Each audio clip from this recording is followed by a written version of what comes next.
You see, Baby Trump, otherwise called the Prime Minister of Jamaica, him can't say certain things because him knows say him linked with Israel and America.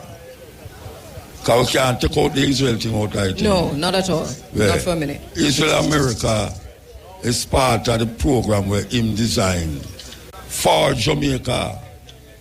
So when you hear people say, Jamaica must say this and Jamaica must say that, him now go say nothing.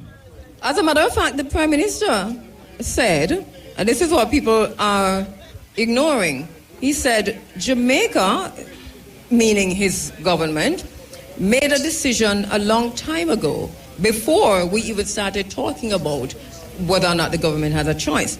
And you can see through the actions of Jamaica. So we have to listen to what they're doing and not so much what they're saying. Because he said, listen, so we made that decision and now we see the action. And the action is really to side with the United States on every decision made by Marco Rubio and J.D. Vance. Yes. But there's also a level of fear, though. This is the thing that there's a level of fear.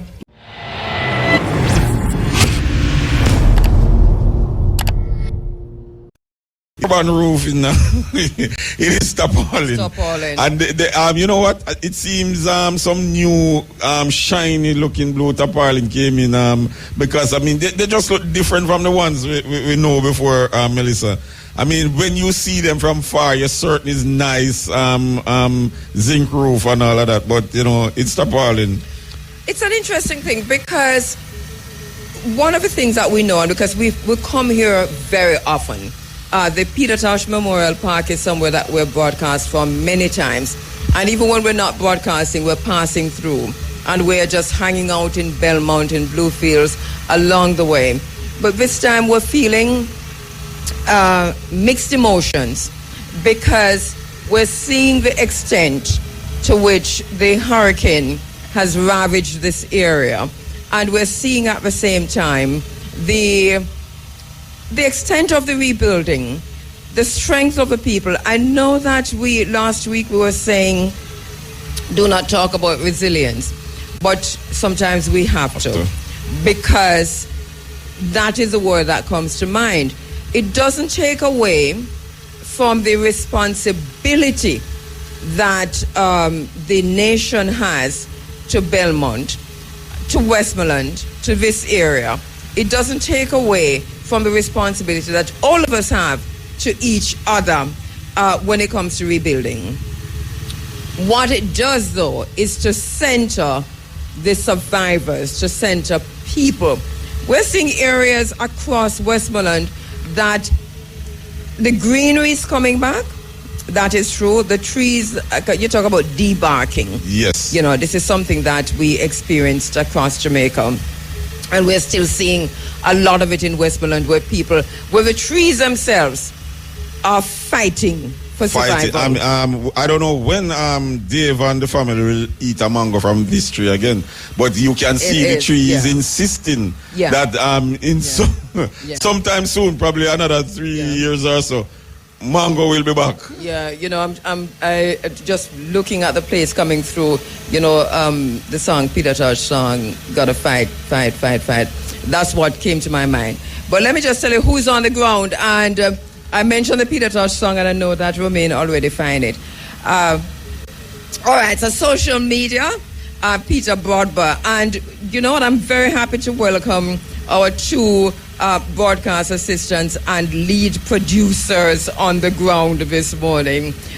Vivian Stewart and Shamara there. Yeah, man, Shamara there, man. What's Shamara doing, social media? I think she's doubling up. Remember, this is originally her thing, you know. I mean, the Shamara, Africa Forum. Where's the microphone? So, she's doubling up. So she's assisting with production this morning with Vivian, but she's also co-hosting. Hello, Shamara. Welcome to this bit. No, we did deliberately to get over here. So, good morning. Yes, walk across here for me, please, for a minute. Hey, good morning. Morning, Shamara. Welcome to Westmoreland. Lord God, thank you. Yes, thank you. Coming back, I'm speechless. It is so different. This is not the Belmont that I'm used to. The Belmont that I last left. So, Yeah, and it is almost like a bittersweet return. Because we were just here in October, right? Last time you were here a few years ago. A few years ago, yeah. Broadcasting from here. Yeah. And the place was thick with trees. Yeah, it was different. The house, was nice and decent with Tosh's mother sitting on the veranda, Yeah, in the last, well, not the October one, but the February one. And Shamar, you're seeing this across, because just like ourselves, just coming into Westmoreland, you're paying attention to this. We're having a discussion of air, just talking about what we noticed coming in. And I suppose, I know IRFM has been back and forth across the nation and also in Westmoreland, back and forth. Roger has been down. Many team members, yes. The 1-1 Coco has been out, been on the road 4 or 5 times. Right. Roger Hasfall has been in the area doing Amber too, doing a lot, giving out tents and things like those, yeah. Right. Amber, of course, as you said. And so a team has been coming in and out of Westmoreland. I think in terms of a continuous broadcast, this might be our first live continuous broadcast from Westmoreland. We're going to take a break and come back to talk about, as we celebrate Peter Tosh, as we remember Legalize It, as we talk about Buckingham Palace and what's happening there now. I think we should come back with Buckingham Palace, Romain. No, the fight first. We got to fight. I don't want to go again. You know the song, Dometa? I know the song. I don't know the words, but I know the song. We're back with you, coming to you live from Belmont in Westmoreland. We're at the Peter Tosh Memorial Park, the Peter Tosh Memorial Gardens. My name is Kabu Ma'at Kiru. Nicholas Evans is my co-host. Nick? Well, I'm still just looking around Kabu, and I'm just imagining what people are going through down here. I was in St. Elizabeth, and we're having a discussion about the storm. That was sometime late last year, and somebody was pointing out as if the government has no responsibility for personal properties. And I'm looking and I'm saying, when is Jamaica, when is the West going to come back? What I'm seeing is average people trying.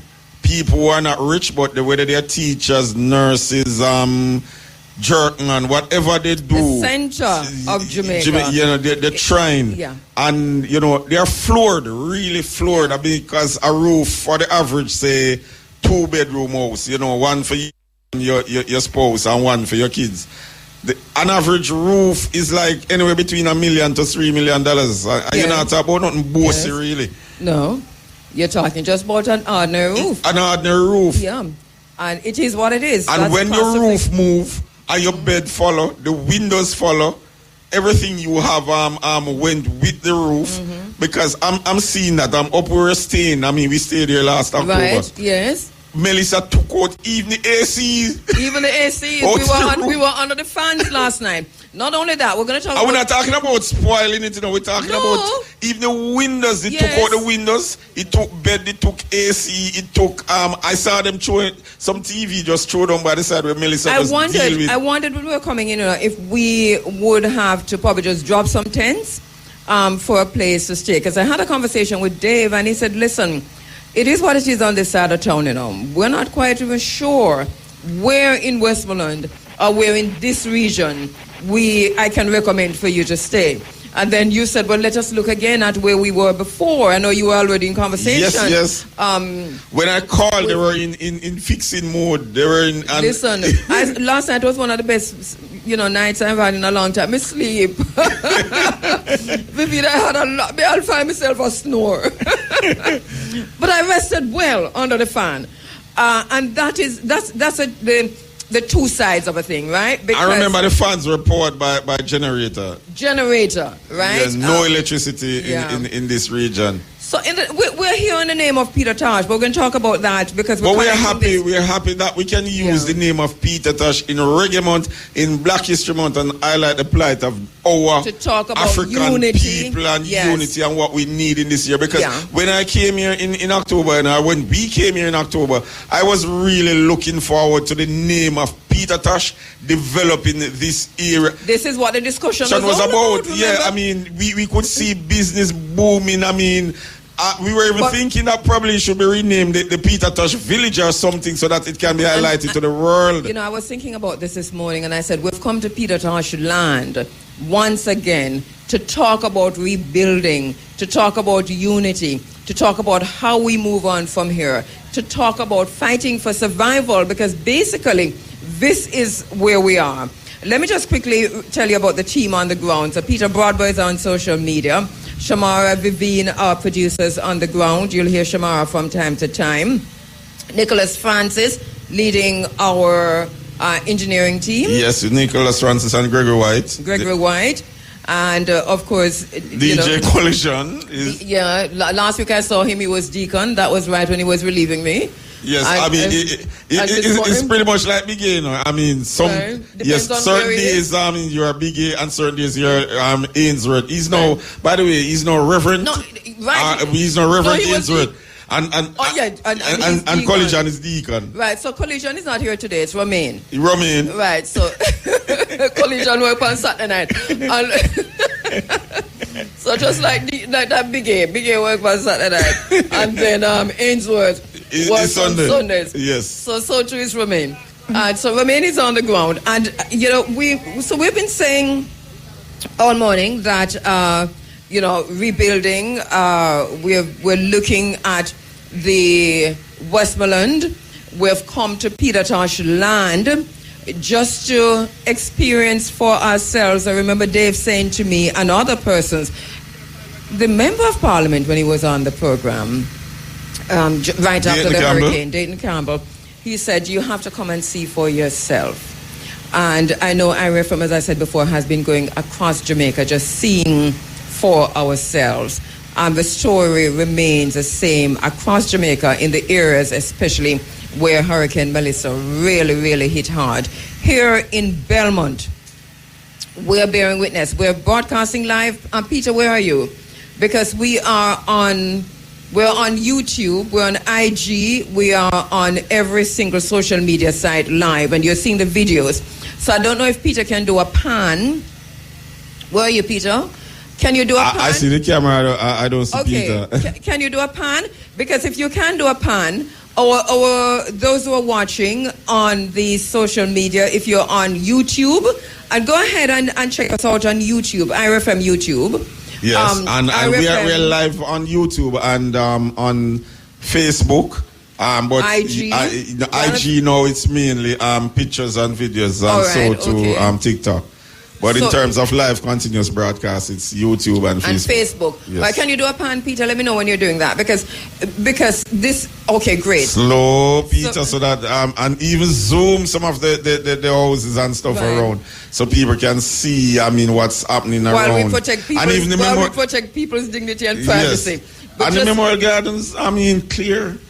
Even the Memorial Gardens, and for those who no shade anymore. You can't sit on that tree and eat a mango or two. I mean, but the trees are fighting. Yes, they're fighting. Survival. They're fighting for survival. We're going to fight for rights. The trees are, they're truly representing what's happening with the people. People are fighting. Yeah. They have to live, and it is what it is. And Jamaica, those of us who were more fortunate not to have experienced the devastation, because pretty much the devastation was between St. Anne and really every St. Anne, parts of St. Mary, because I know my roof not totally fixed. Behave yourself. I know I don't want to talk about my own personal business here, but we're still, and we thought, and we have said it, that for those in parts of St. Mary, a lot of St. Anne, Trelawney, St. James, of course, was... St. James is the second worst hit, I mean, when I realized... Is it? Yes, it is the second. St. Elizabeth. No. I think St. Elizabeth is first and St. James is second. Oh, so Westmoreland is what? Third. Oh, really? Let me tell you. But Westmoreland is ground zero. You sure it's not St. Elizabeth? No, 100% sure it's Westmoreland. Well, I know whichever is St. James on the border between St. Elizabeth and Westmoreland. That exactly on the border between St. Elizabeth. Well, I based on the assessment from the government, St. James is second worst. And you when you go places like Sign, Irwin, Somerton, come down, there is a river that is coming from Maroon Town Way, and it took everything it could find, including 40-foot container. And it's coming from Maroon Trust Town? me, you would not be. There's a site around Irwin that when you see it, you would think people deliberately brought tractor, cars, trucks, and those and packed them up there. No, the river found them wherever they were and just piled them up. Okay, so Nick, this goes to the heart of the conversation about climate change, right? So that conversation is very skewed, very one-sided, and is being led and driven by Bill Gates and him brethren them. Now listen, if you change the river course over time and you build in the river where you change a course from, at some point there is going to be a storm that's going to cause the river to reclaim its course. And this is happening across Jamaica, and they're calling it climate change. And they're calling it development as well. They're calling it development when they're changing the river course. So the Roaring River, for example, is one river in St. Anne that the river course is being changed.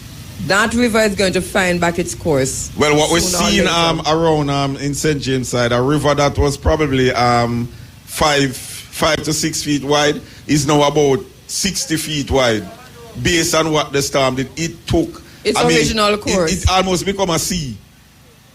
It's 4 minutes. Yep, we're coming to you live from the Peter Tosh Memorial Park. We're moving around the grounds, as you can see, especially if you're watching us on YouTube or on Facebook or on Twitter, X, wherever you're watching us this morning. You'll notice that we're moving around, and this is deliberate. Before we come back, though, into having a conversation, because what we're noticing here, when we came in this morning, it was dark, right? Yes. And already the vendors were out. A lot of persons who were coming in from far were already out, and they're here. We're going to be talking to them this morning. But we know people are coming in from all across Jamaica. So as you come in from the east, and from the north and from the south, be careful on the gravel. Looking forward to seeing you when you come in. This is a whole day situation all the way until the sun go down. Yes. Because a lot of this area still don't have electricity.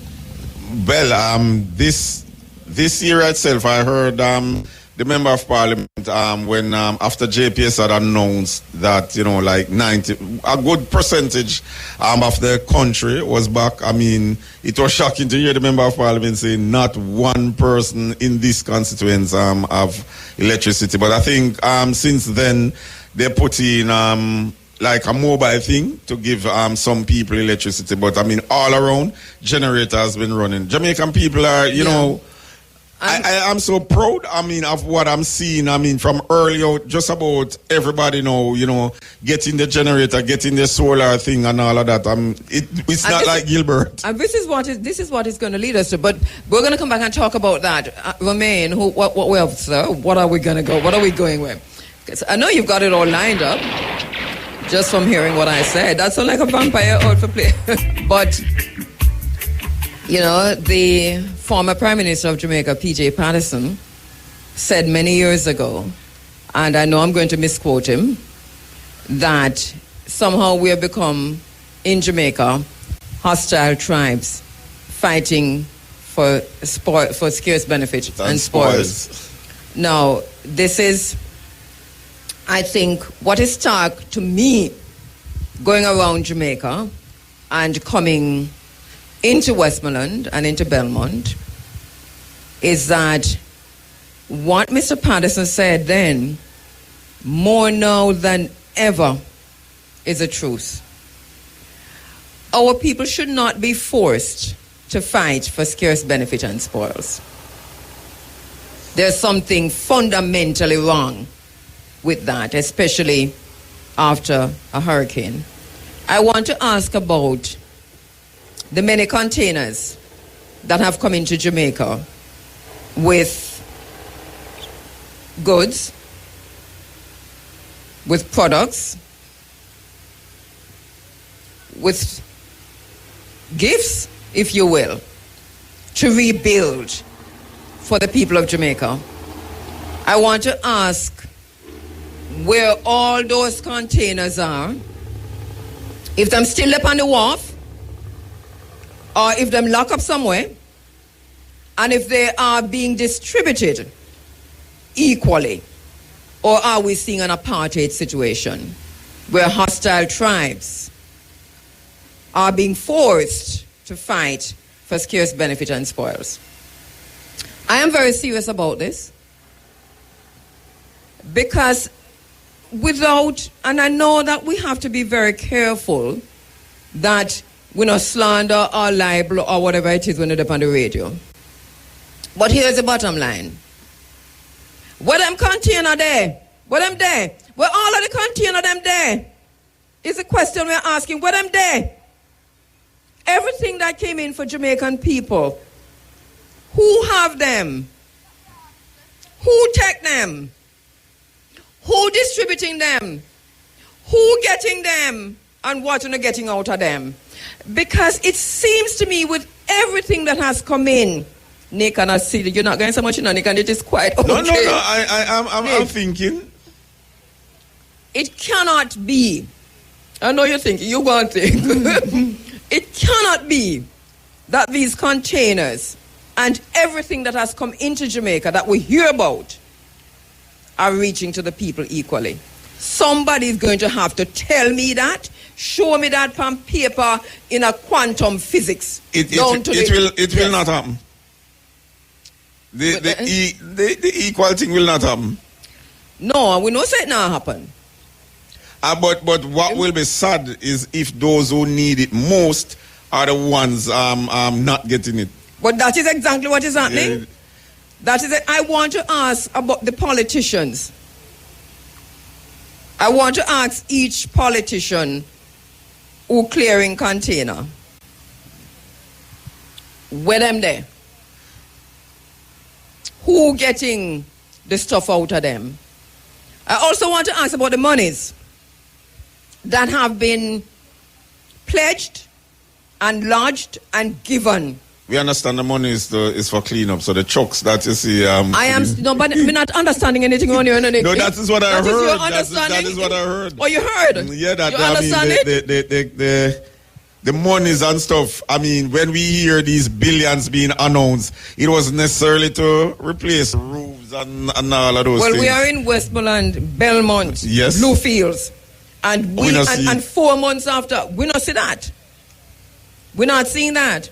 And because we are not seeing that, we're talking about what we're not seeing.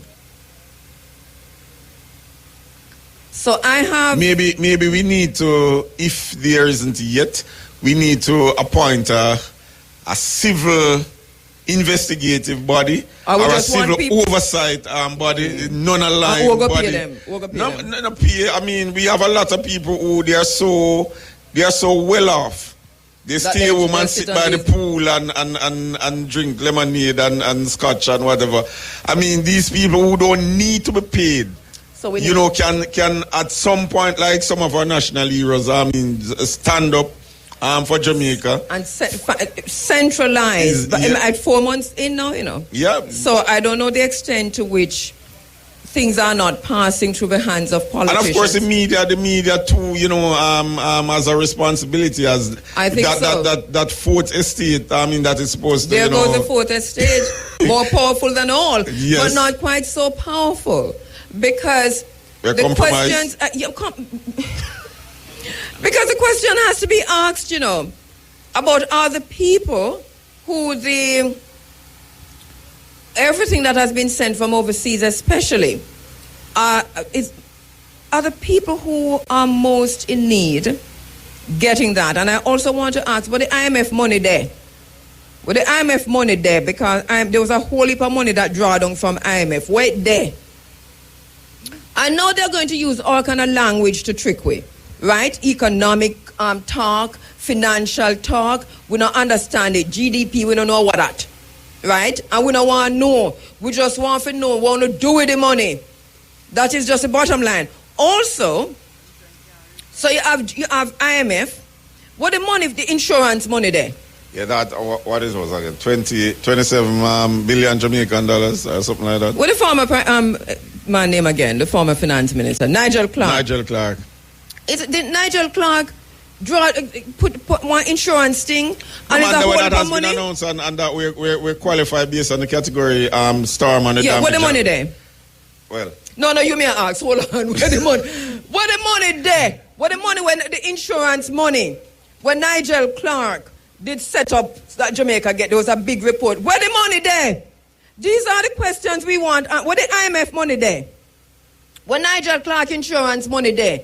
Where all of the container them will come in at Jamaica to help Jamaican people to rebuild? Where them there? Something has gone very wrong.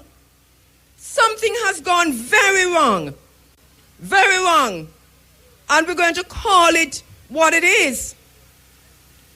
Corruption in the middle of it. Corruption is in the middle of it. Challenge me on that. Challenge me on that. I want you to account for every single container that has come into this island. Every single one.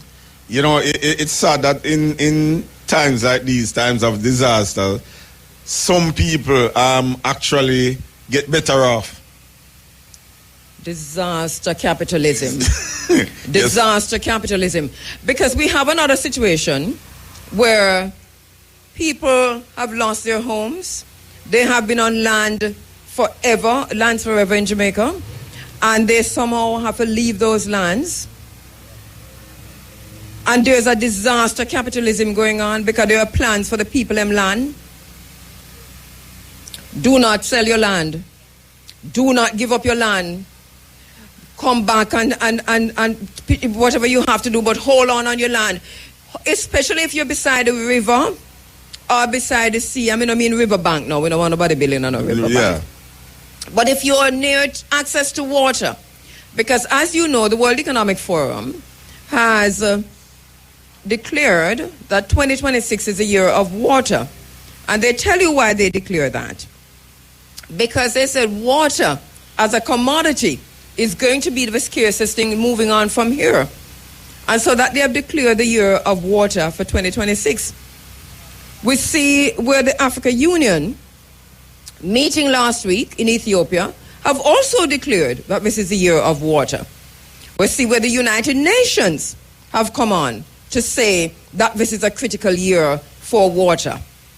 And so that as we are moving away from lands that have water sources on it, we're also giving up our right to survive. But you know, it's two things happening there in Cabo, because before Melissa, I mean, just going around Jamaica and looking at the development, some lands you would have passed by, 10, 20 years, and all of a sudden they have become some prime properties, and I've been saying, yes, Columbus missed the mark when he came looking for gold. He should have been looking for land, because land is the real goal now. Land is the real goal. And so don't give up your real goal and don't give up life, because I say water is life. Exactly. So don't give up life and don't give up your real goal. I mean, there's a story about Harlem, when all of that was happening and people were selling out of Harlem. The people who held on to their land and their spaces are now the real rich people there. And it is hard, I know, to hold on to your land, and you're so right about Harlem. If you don't have no house to live in, yeah, but we know, we see the disaster capitalism coming in. We see already Bill Clinton come in. We see, conversations with Bill Gates. Look here, there's a lot happening in the world, and we have to be careful. We want to talk about the Epstein files, We're going to talk about the Epstein files no matter where we go. There's a whole lot happening. I know that there's a radio station in Jamaica. And shame on you to my colleagues in the media who have insisted on either not investigating the Epstein situation as far as Jamaica is concerned, but also going out of your way to tell people that no prominent Jamaicans are in the Epstein files. They have read 3 million pages? No, I don't know how them come up with that. There are a lot of prominent Jamaicans there. Not that they have, not to say they have done anything wrong, but the fact that they're there means that we have to read to see why are they there. And when we see some of them do nothing wrong, them just mention, then we can put them aside. And it's not even about wrong or right. It is about an ongoing situation. For example, Nick, I can tell you this, that my own research has shown that Epstein's plane, the Lolita Express, or other private jets flew in by him, have landed in Mobay more than 7 times. It's there in the files. His plane landed in Mobay more than 7 times. And based on his character, I mean, what did he do when he was here? We also have an email sent to him by somebody in Jamaica saying, I am at this hotel. What time are you getting here? I have girls here. And if you want me to get 2 girls for you, I can get them for you too. This is what I do. That is in the thing. We also... I heard, I mean, I'm following this on the Africa Forum, and, you know, you ask a question, how old were those girls? Exactly. I mean, if girls were... Yes.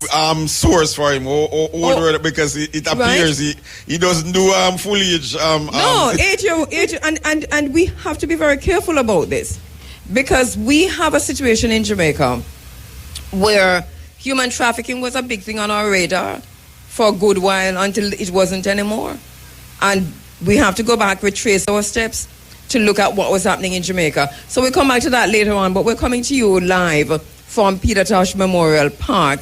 And as I said before, our faithful RFM listeners and members of the family, things building up nicely. Yes, are coming in as the day opens up and the sun, heading over from St. Thomas coming down. Yes. You know, I mean, things looking good. Things looking good. And you know, as you said, they are light runway now. Yeah. Because when we came in, it was dark. The marketplace and the family atmosphere is always one of the things we'll look forward to coming to Peter Tosh as we spread the message of whatever is happening around us. Right. I mean, we know we're here to celebrate, the 50th anniversary of Legalize It. And we will, but I mean, one of the things that, I mean, from we've been looking at Peter Tosh, as I mentioned earlier, from last year, how could we use the name and work of Peter Tosh to really develop the community that he's from? And I mean, this is what it's all about. The Peter community needs Peter Tosh influence no more than ever. Yeah. And you know, Westmoreland is the name of a man, you know. Westmoreland is a man. I don't know. So here we are. Trelawny is a man. St. James is a man. So we're in Peter Tosh land. Yes. And you know, let me just say, as you come in, there is parking, because I think all right, so when we were coming in, there was a little bit of bottleneck at the gate. But that's not the gate, I mean, for the regular patrons. Right. So don't turn into the gate. Yeah, just if you are coming from the west, I mean, just pass the gate a little. I mean, it's not even 2 feet good. I mean, just a little. Just pass the gate, and then there's immediately a left turn. And if you're coming from the east, just before you reach the gate, I mean, you turn there. You will be on property. I mean, there's no wire fence. I mean, Jah is the earth rightful ruler. Yeah, but you know, there's just the protocol as to where you enter from. Right. Lots happening in the world, lots happening on the ground here in Westmoreland. You're inside of the Africa Forum. It's a very special edition, and we're going to be going through until 10 o'clock when the Big A comes in to the studio with the Sunday Sunshine. Muta Baruka will be taking over from us here on the ground, because this on until sundown. Yes. Also, we're looking at the stage. Yes, and the likes of Bushman and so supposed to be on later, George Nooks and I don't know if it's George Nooks or Prince Mohammed, because it's Prince Mohammed I hear in the yard. Oh, it's Prince Mohammed in the yard? Well, he did the song Anna Dread. Now I have no 40 leg. Oh, okay. You know, Prince Mohammed from way back in the days. Yes, true. Because George Nooks is more a Christian man, you know. So I don't know if it's George Nooks or Prince Mohammed. Like how Big A is Saturday and Aidsworth is Sunday. Yeah. So it's George. If George Nooks are the Christian, right? So it's George Nooks, because we heard Sunday that he might take over half an hour of Big A program. And Big A don't know about it. Okay. But Dave decreed. Oh? This is what Dave said. Big A, so nobody never tell him. So let us see how that works. So that's coming up later on this morning, and we'll be talking also to Dave and to so many of the vendors who are on the ground, so many who have come in and continue to come in. As I said before, we're seeing the vehicles coming in, and of course there's parking just right beside the gate. Do you come through? You don't come to the gate to park there, or you go? No, man. There's another gate. I mean, from last year that gate was established down there. All right, okay. Right beside. I mean, just almost same land, really. Yeah, it's just that you don't come through. Yeah, the don't pass too far. Gate. Yeah. Yeah, you just take a step down. Shamara, you've been going across the ground. What you seeing? Because I know that I saw you talking to some of the vendors. What was it so far? What out there for eat, Shamara? Everything. Well, no, I'm not think so now. Me not think certain things there. Nick. But if you're coming down, breakfast is on the fire. I took some pictures of the pot on the fire, so you can check out our social media platforms for that. We see residents, coming, looking around, checking out what's happening now that it's early to come back. And the view, I went on the outside of the property just to check out the view, the sea, the sun is coming up, beautiful view, trust me. And I don't know if Nicholas got fried dumpling or festival out of Nicholas, I eat already? What? Then they give me fried dumpling, man. I want to. But the vibe on the ground, Kabu, it is coming together, people, you wake up, you take a drive down and everybody is just getting ready for what is to come. All right, and when Shamara talks about what is to come, of course, there is, as I said before, the juggling in between. Yes. And then later on... Billy Slaughter, Muta Baruka juggling. How are you Muta juggle? You know why Muta juggling? No more. I want to hear him juggle alongside Billy Slaughter. Okay. Because it's two different characters that, One is a judge and one is a murderer. Oh, you mean? Billy Slaughter kill sounds. Oh, slaughter. Yeah. Muta try people for the people's court. Yeah, so. the people's court. So Billy Slaughter, look away. Yeah, Billy. Yeah, look away. You don't want 1,000 years or 100 years Muta sentence people. I think I judge 1,000 years. Yeah, Muta, get easy lights. Yeah. So I see Nika eat again, Shamara. So I don't know.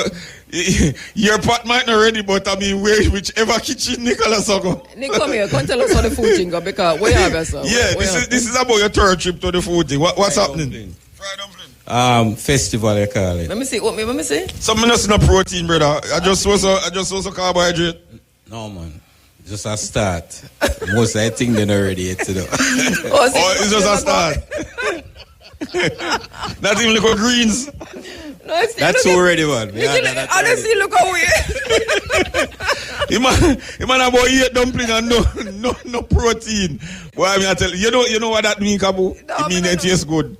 Because there's no way you can eat so much dumpling without any form of protein. If them not taste good. You have a good point. Yeah, man, them taste good. Him not need no protein. Him not need no greens, no ackee. And some of the smoke then look youngish, so that's why I suppose that part they look black, Kabu, so that boss the part for a long time. That part they couldn't get so black, if you smoke. Now a good while the part the fire, man. From last night.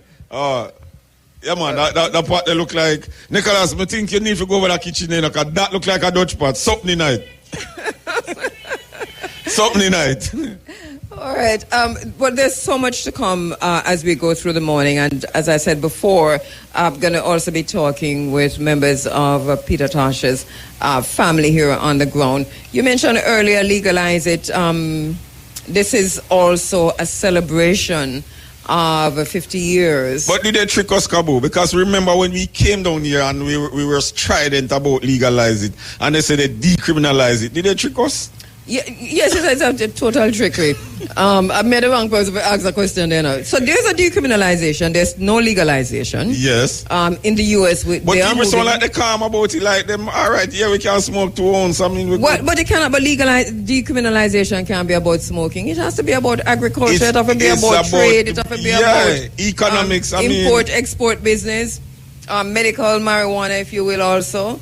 So, but Rastafari has been left out of that conversation. And that is it again. Every time, we've been examining this for For a while now, and when I say we, I'm talking about RFM led by yourself, Muta Baruka, and a few people here and there. But in terms of in a more formal setting, you and Muta, we've been looking at it. All the people who have been locked up, beaten, trimmed, they are the ones on the sideline looking on.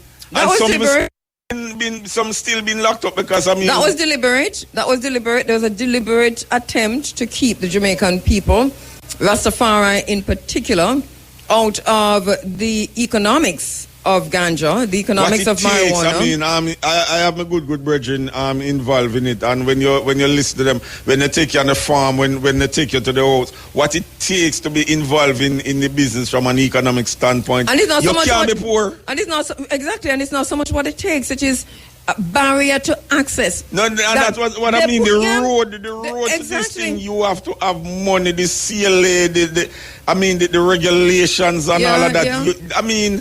I can't start a ganja business. No, and even if you try, because there's also another procedure to apply for the license, and they make sure that you cannot apply for the license. You can apply for it, but you'll never get it. So all the Rasta men who have been planting the good herbs for years, using it as sacrament, sharing it with brothers and sisters around, will never be able to give to the world the real thing that they have been because the sun is the sun. A Menwa is coming up in all its glory, and it's in our faces. Yeah. So the east has not reached the west. The east has reached the west.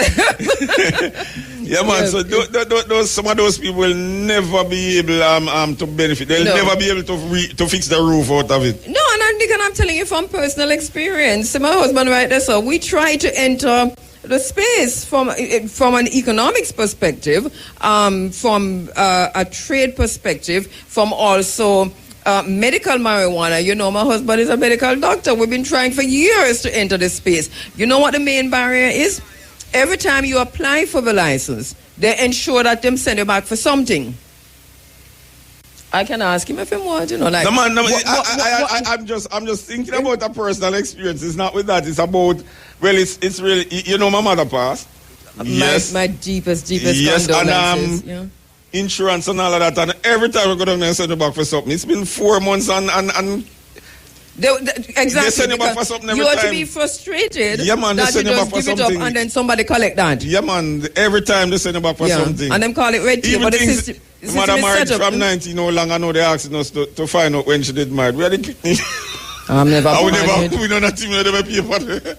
So this is how the system is rigged against the Jamaican people. Now, they call it red tape, and I hear the Prime Minister saying we cannot continue with this level of red tape that Jamaica has. But he's saying that within the context of public-private partnership. Public-private partnership is fascism. It's the most fascist thing you ever find. We are experiencing it now. But even that is where we can see apartheid again, because even this cutting out the red tape, does that actually come down to the average man, or is cutting out the red tape for the man, the man who we can have a one drink with and him complain that, look, man, it's too hard to do business with you, man. We can't. Yeah. I'm not sure that red tape reached down to me. No, red tape is for we.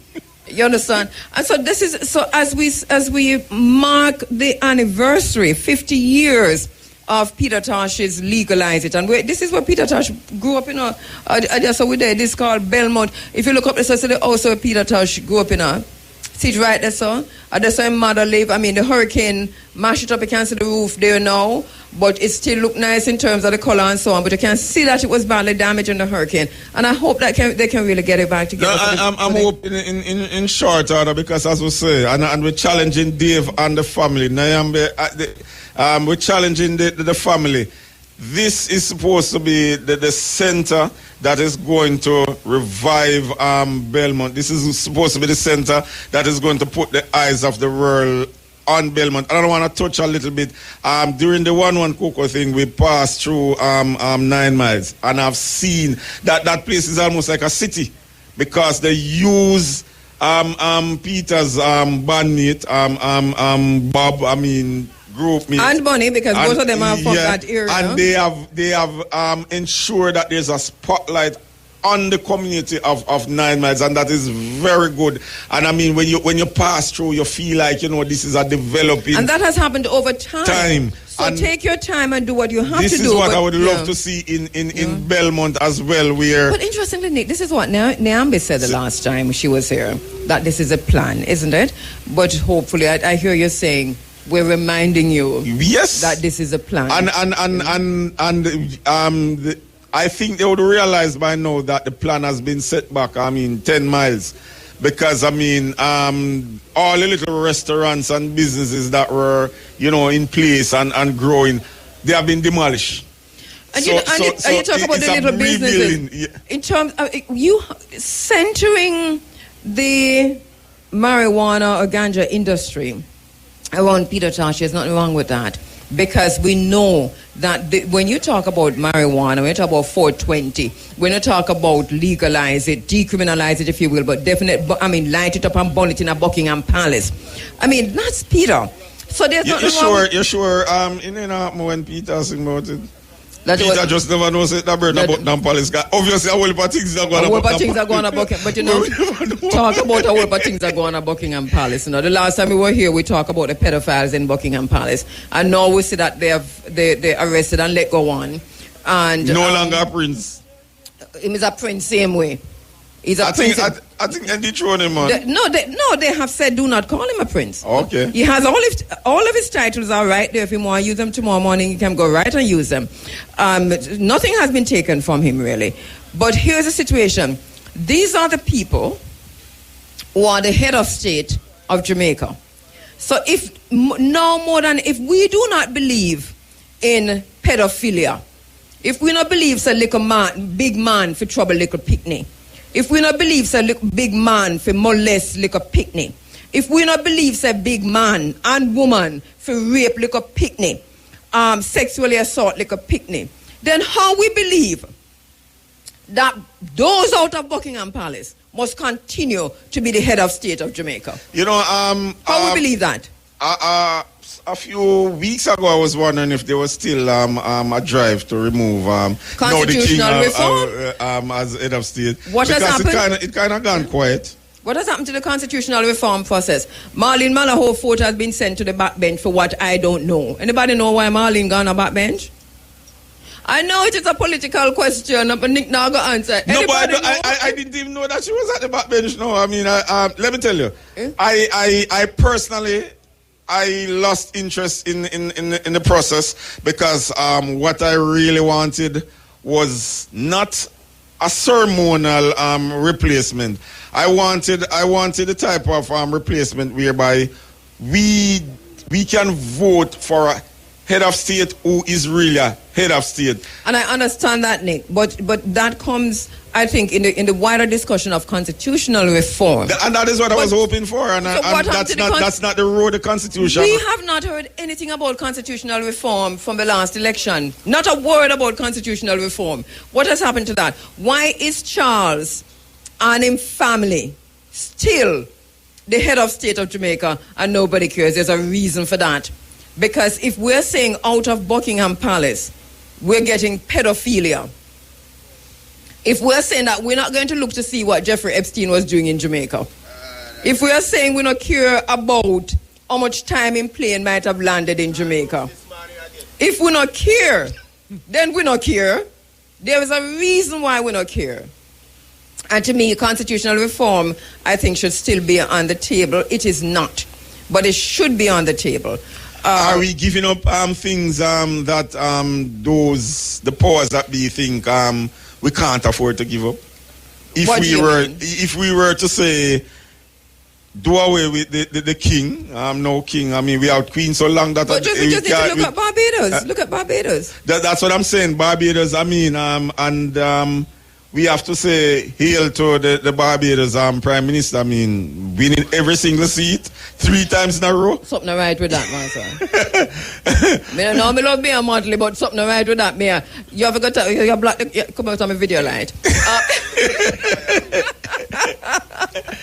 But it appears this lady, She no business with who want vex with her and who no want give her no grant and who no, she just talk up things that she see. Or maybe Bobby just sitting on a piece of wealth that we don't know if that can you know can dismiss anybody. Me not beg you not, me no need no grant, me no need no prison, me no need nothing from you. That type of thing. Yeah, and Barbados, I think, would be the country if you talk about democracy, because there's no such thing really, it's just a word. No, I'm wondering about it. I hear leader of opposition. You don't even have a seat. What is that's the thing, but at least they elect them, or do they elect their head of state? Is how the head of state come in? Because they have a president, I think. But I'm not quite sure how. And we probably need to look at that to see how Barbados elect them or name them head of state. But here in Jamaica, we don't get a chance to name our head of state. No. Our head of state. And that is something that I think is important for us. Yeah. We should be able to elect our head of state. At least? Yeah, man. And so we haven't heard anything even about if he or she becomes ceremonial, so in a sense, the head of state should be able to act truly independent, because what? They're not relying on a prime minister or a parliament to say, a parliament with majority to say this is the head of state. They're relying on the people in the same way the parliament is relying on the people. For us, it is a critical time. For us, I think it is also an embarrassment and a shame that we're coming out of the royal family in the United Kingdom now, discussions about members of the royal family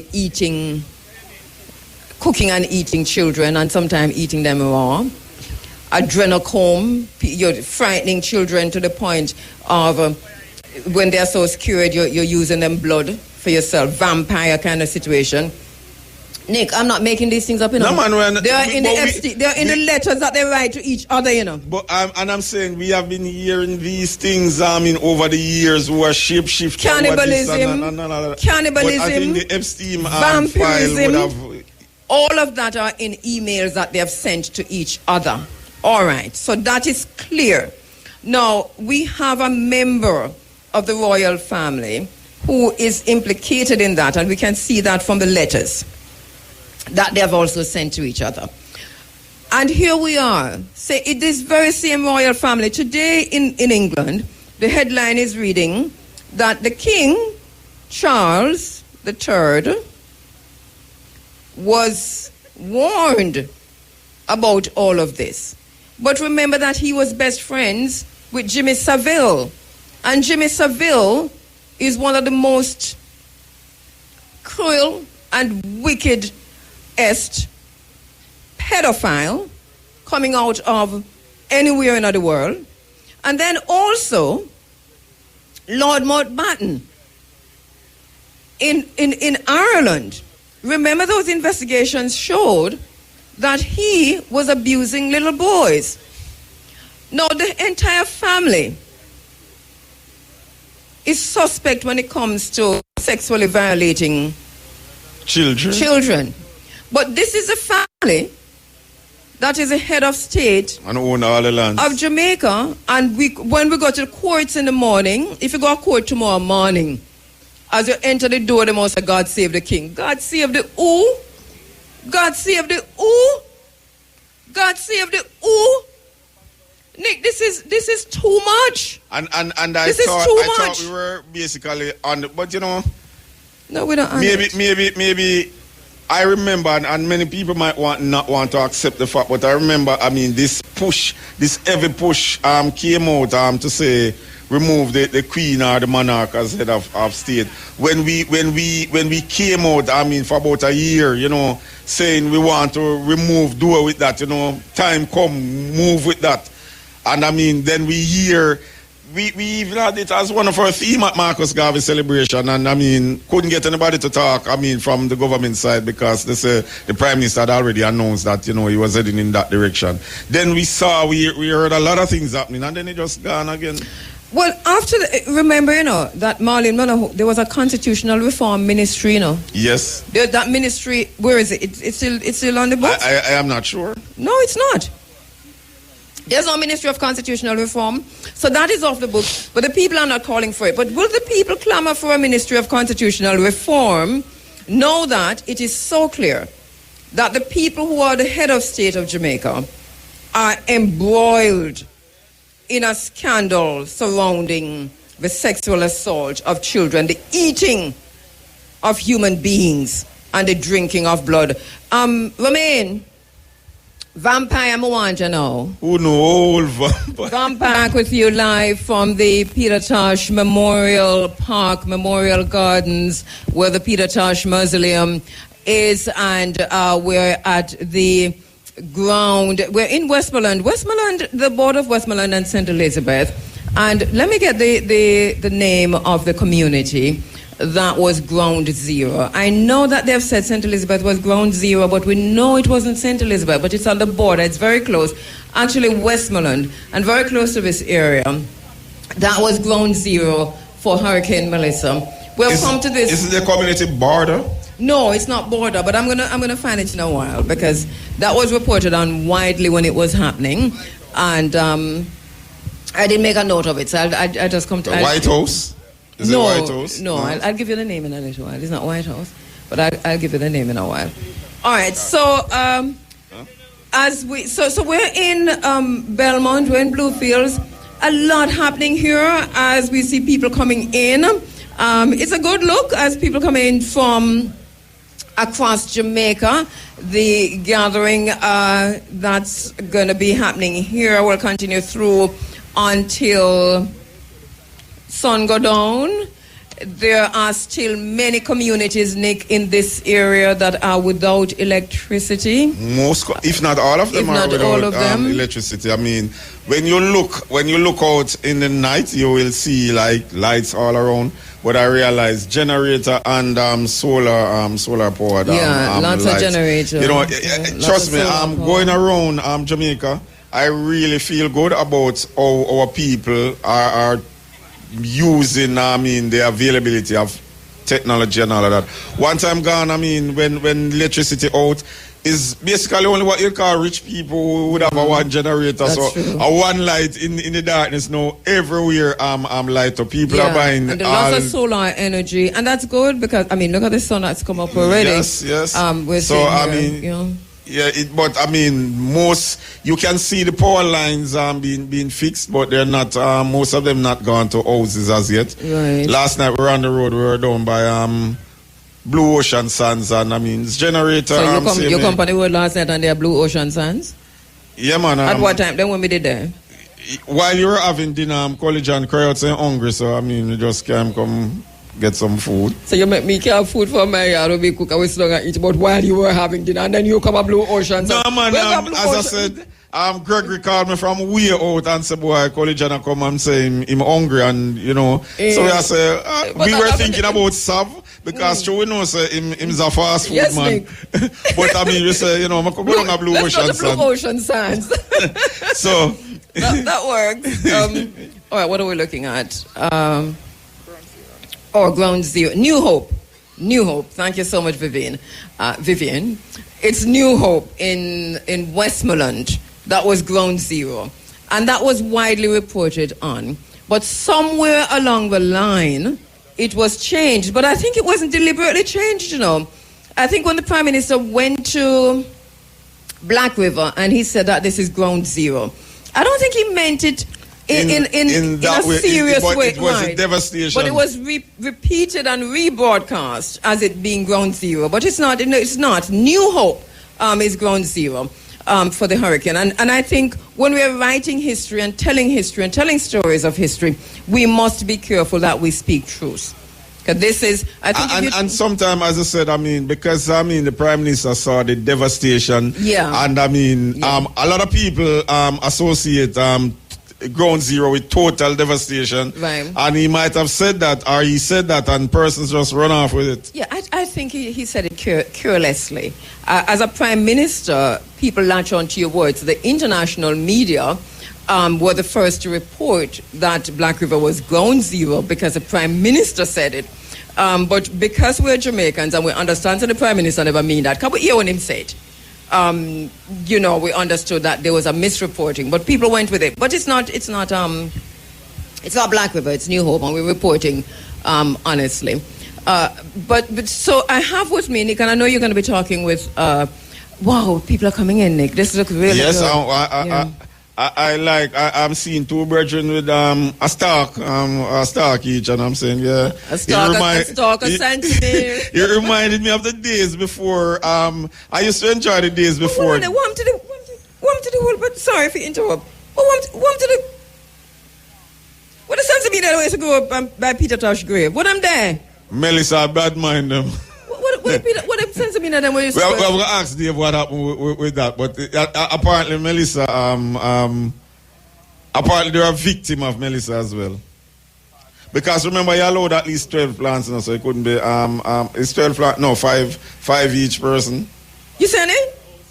5 each household. But so, Peter don't even have one. Right now, Peter's supposed to be miserable. Not even a star, Peter now right now. So, let's hope it's Melissa and let's hope it's just Melissa. Because I know Peter wouldn't want, him sacrament to be replaced by flowers. 50 years of legalizing. Someone says one year. Oh, which one? Yes, one baby wanna come up. Yes. Yeah. Which one? Yes, one. Yeah, one. Alright, don't step on them. So it does seem bad, right? It kind of block it road. Yeah. Yes. Yeah. Yes. Have any more? But you need 4 more, because you're allowed 5. I'm the little one that can't hold Peter for not even the day. Look, I'm not sure what's happening, but I'm not hearing myself anymore, Nick. So you're okay. It's in your monitor. It's in your monitor. So I'm not hearing anything by headphones. So somebody help me out, please, so I can figure out what's happening with my headphone. All right. So I know Haile Mikel is on the ground, and Nick, I know you're going to start talk to some of the persons on the ground. Yeah, man. I'd actually to go check out what's in the pots over there.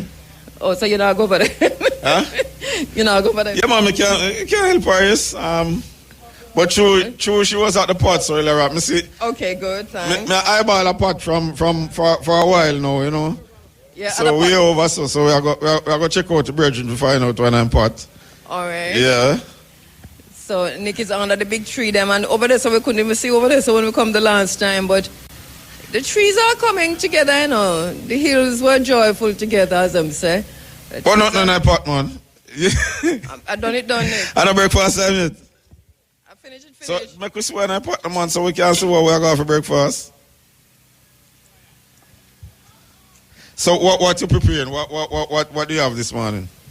We have some callaloo. Yeah, you see, Nicholas, the greens there, saying all right. I say then, Nicholas, I tell you. Somebody get some it's also dumpling.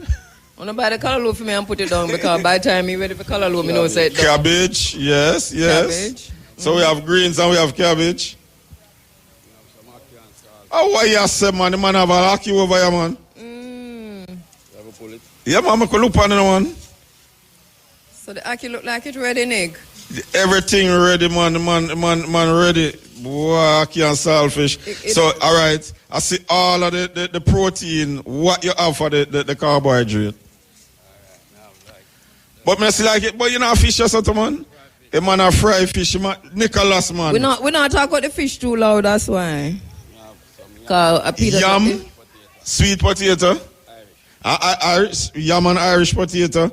All right, so the man have yam and Irish potato. All right, so him have ground provision and him have vegetable.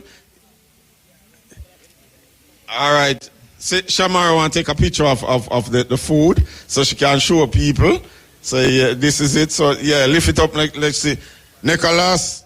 So I wouldn't want the food done for me this year, May I tell you, Nick? No, may I tell you, the greens, the cabbage look good too, Cabo. Cabbage really look good. And the callaloo supposed to, and all the ackee and saltfish. The ackee is really my thing. Me really, but the ackee person. But the ackee having saltfish, Nick? Huh? The ackee have, so we could take a quick break and come back. Saltfish and the ackee, we could take a quick break. All right, we're back with. Look, no, hold on, Mutabuka Williams. Hold on, don't go to. Mutabuka Williams, we call him, we change the name and get him. The one of my father name, Muta? Why don't call me Muta? Muta Keru. Mutabuka, my aunt Keru. Oh, you do? All right, so Muta is in the house, as you know. And all right, he must say on air, you know, when he's not supposed to say to me on air. Nick, you know. You see this daughter, yeah? Yes. Right. I love her dearly. Yes. But you know. But I know you alone, so go on. No, we're not alone. Only alone. Yeah. Look here. Right. We cannot keep meeting each other at a tomb. At Peter Tosh Mausoleum. All right, we're going to arrange that we meet somewhere else. Yeah, we can't just meet at a tomb. The last time I see her is at a tomb, you know. At Peter Tosh Mausoleum. They don't see a tomb. Yeah, well, I won't complain about that. So we must come down here so we can, you know, the video like you say you're not in which video? Right there, sir. No, Nick, that wasn't in the contract. What was in the contract? But we must go back and say, no, but we must go on video. That wasn't in the contract. That wasn't in the contract. Peter rewrite the contract and never even tell me. No, man, you can't send me that. You know, you Peter, just swing the camera on here. Hey, let me tell you something. A Peter name? We call him Pedro today. You look like a Muslim. But remember say Peter Broadband, you know, so it's Erna Broadband nephew that, you know? No, you know. I bet you never know that. I realize him, you know, because I have beard. Yes, him coming? You know, last night we had a conversation at our next function, and we was saying, if you notice, the brethren say, you notice a policeman start with a beard? Yes, man. And that was something them never used to do. Beard up like this. Yeah, just like him. White beard too. Yeah. So, you see, as him said, a policeman come right beside with a beard. And I says, watch out. Me never know that. Me never notice it, you know. But me realize it now when them attack. We see at a stoplight a policeman fully white beard. But me I wonder, this is the next thing what them used to fight against, you know. Because remember, them used to cut off beard, you know. Yes, shave clean. Yeah, them used to say, and no. Policeman are wear beard, Rasta. It's an overturned window. Policeman are... I don't know, little beard too, you know. No. Beard right on the face like a Rasta man. I don't know, little beard not like to mention you start wear beard too, because you never usually wear beard either. No, a policeman follow. No, I'm not follow police. A police follow me. I can't tell the story. My wife say, every lion have a mane. Man, if you have a mane...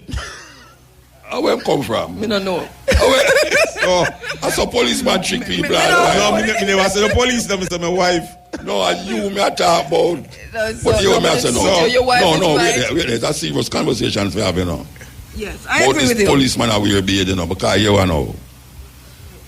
We go through whole heap of things because them I say the bearded man, right? And them cut off man beard, cut off man locks. Yeah. That was something were happening at 63, you know. Yeah. Yes. No, me I say no, in at this time, you know, when we come here, so no, and say policeman are wear beard. That means a policeman have a locks, little more come down at the back. Right. And then now, well, we know the policeman has smoked ganja long time. Mm-hmm. Policeman have thief people things long time. And policeman have shoot people long time. So what else are they going to do? You know, see? So them call these things... And Nick have to tell you, Me? No, well, I guess... What I realized, I remember when we were down by the seaside, in Kingston, when we were, you know, honoring the ancestors. Oh yes, and later on in the evening, the Prime Minister, it was Portia, then had a thing, similar thing. And I was standing beside a policeman telling somebody else, say, you know the real thing happened this morning. And the man was saying that, we have come a far way because you remember the days in training school. It was a Rasta man, them shoot after as the training thing. Yeah. And the man felt so good as a policeman to see that, you know, Rasta was now being recognized and the way of Rasta. A policeman was saying that to somebody else. Yeah, a policeman the record have saying that too, you know. Yeah. Yeah, a policeman the record have said, yeah, they used to train. It's a statue of a Rasta man. How would them call it? They shoot the target, yeah. Was a shooting target. And I don't know if that has changed. It's good that people wake up more. I remember I don't know that has changed. Them wake up from what? Well, I know. Long ago, there was a skit on TV. It was about a Christian thing. And it was about, God good to people. And if you have faith, we carry through. This girl went out with her boyfriend or whoever and they fall out and the man leave her, throw her out and she's supposed to walk home now. And she walk home and evil was coming her way. And she see evil coming her way and she start praying to God, to save her from evil. The evil coming her way was a Rasta man come down the road. Wait there. And then she pray and the Rasta man just say, heal daughter and pass. Take care of the black heart, man. True. No, we're there. You know, a couple years ago, a society get so wicked and I go check the Ministry of Education, you know. Them bring out a book. I remember that. In the school them. Both different religions in a Jamaica. And one of the images them show is a dreadlocks, a grab a woman purse. And this represents Rasta in there, you know. Me get so wicked in that side, I'm go along at the ministry.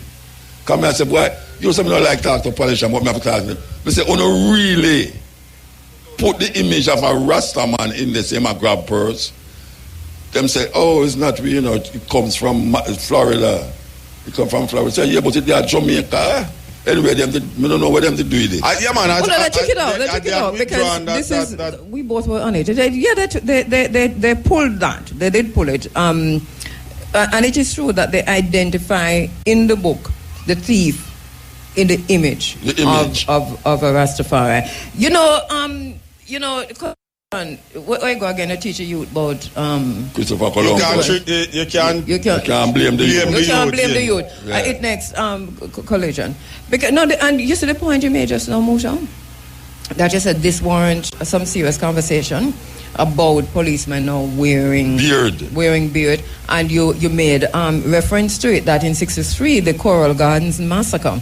Remember the first man that them hold. Them not even call him a Rasta man, them call him a bearded man. So, and Rasta had to trim them beard. Rastafari had to trim them beard. Yes, anybody, whether you're Rasta or not. Whether you're Rasta or not, you had to trim your beard.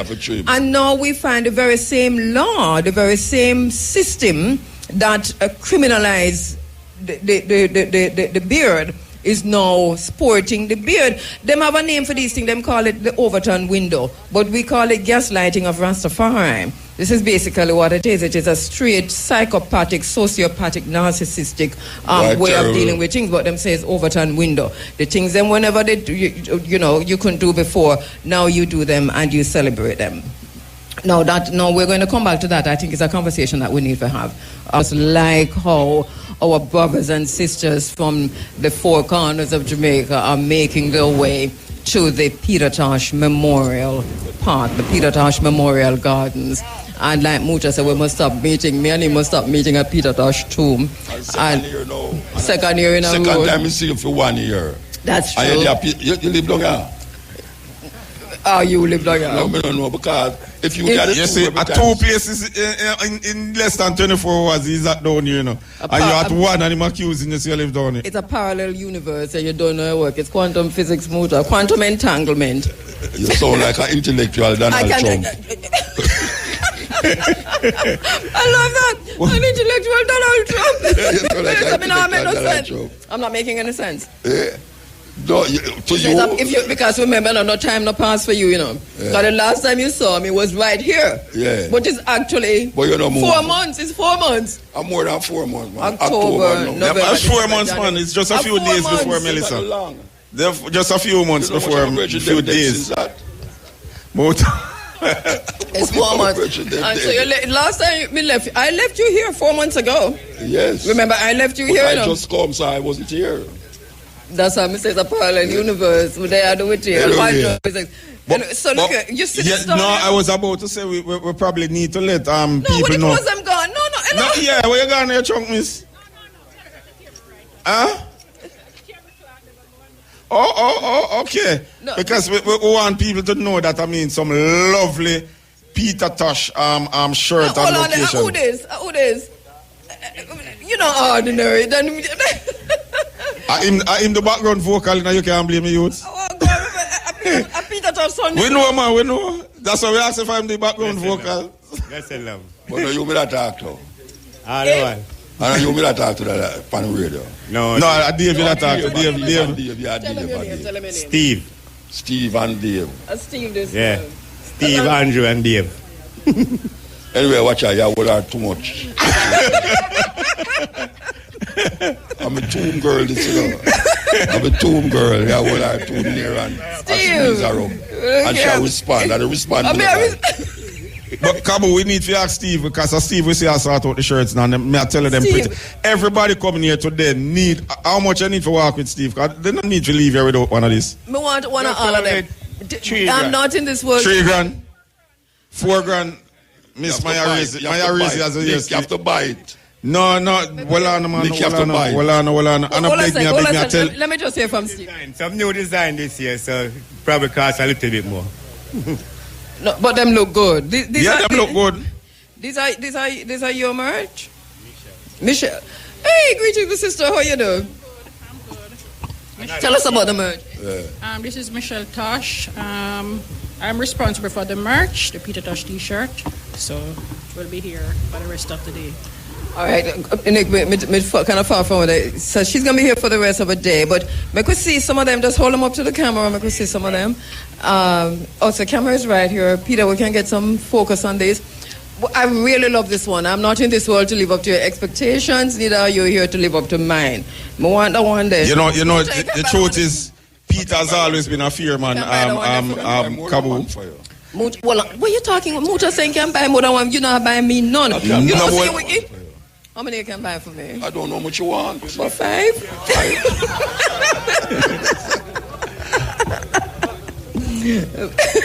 Show off for me. Of course. But it's all right. Of course, I'm sure. You're up the anti-motor. Me can't match. You bid, you're gone, you bid, you outbid me. You have to recognize. How much I buy for me, Nick? Me can't, how can I say anything when motor reach a 5 and I say any amount you want? Me can't, never just keep my little bidding to myself. No, you can't buy. Nick, I can tell you something. Yeah. You say anytime you have a woman who the only time you see her is near a tomb. Yeah. You have to make sure that you treat her right. Because before you know, you might be in the tomb. Oh gosh, man, you do the talk. Motor.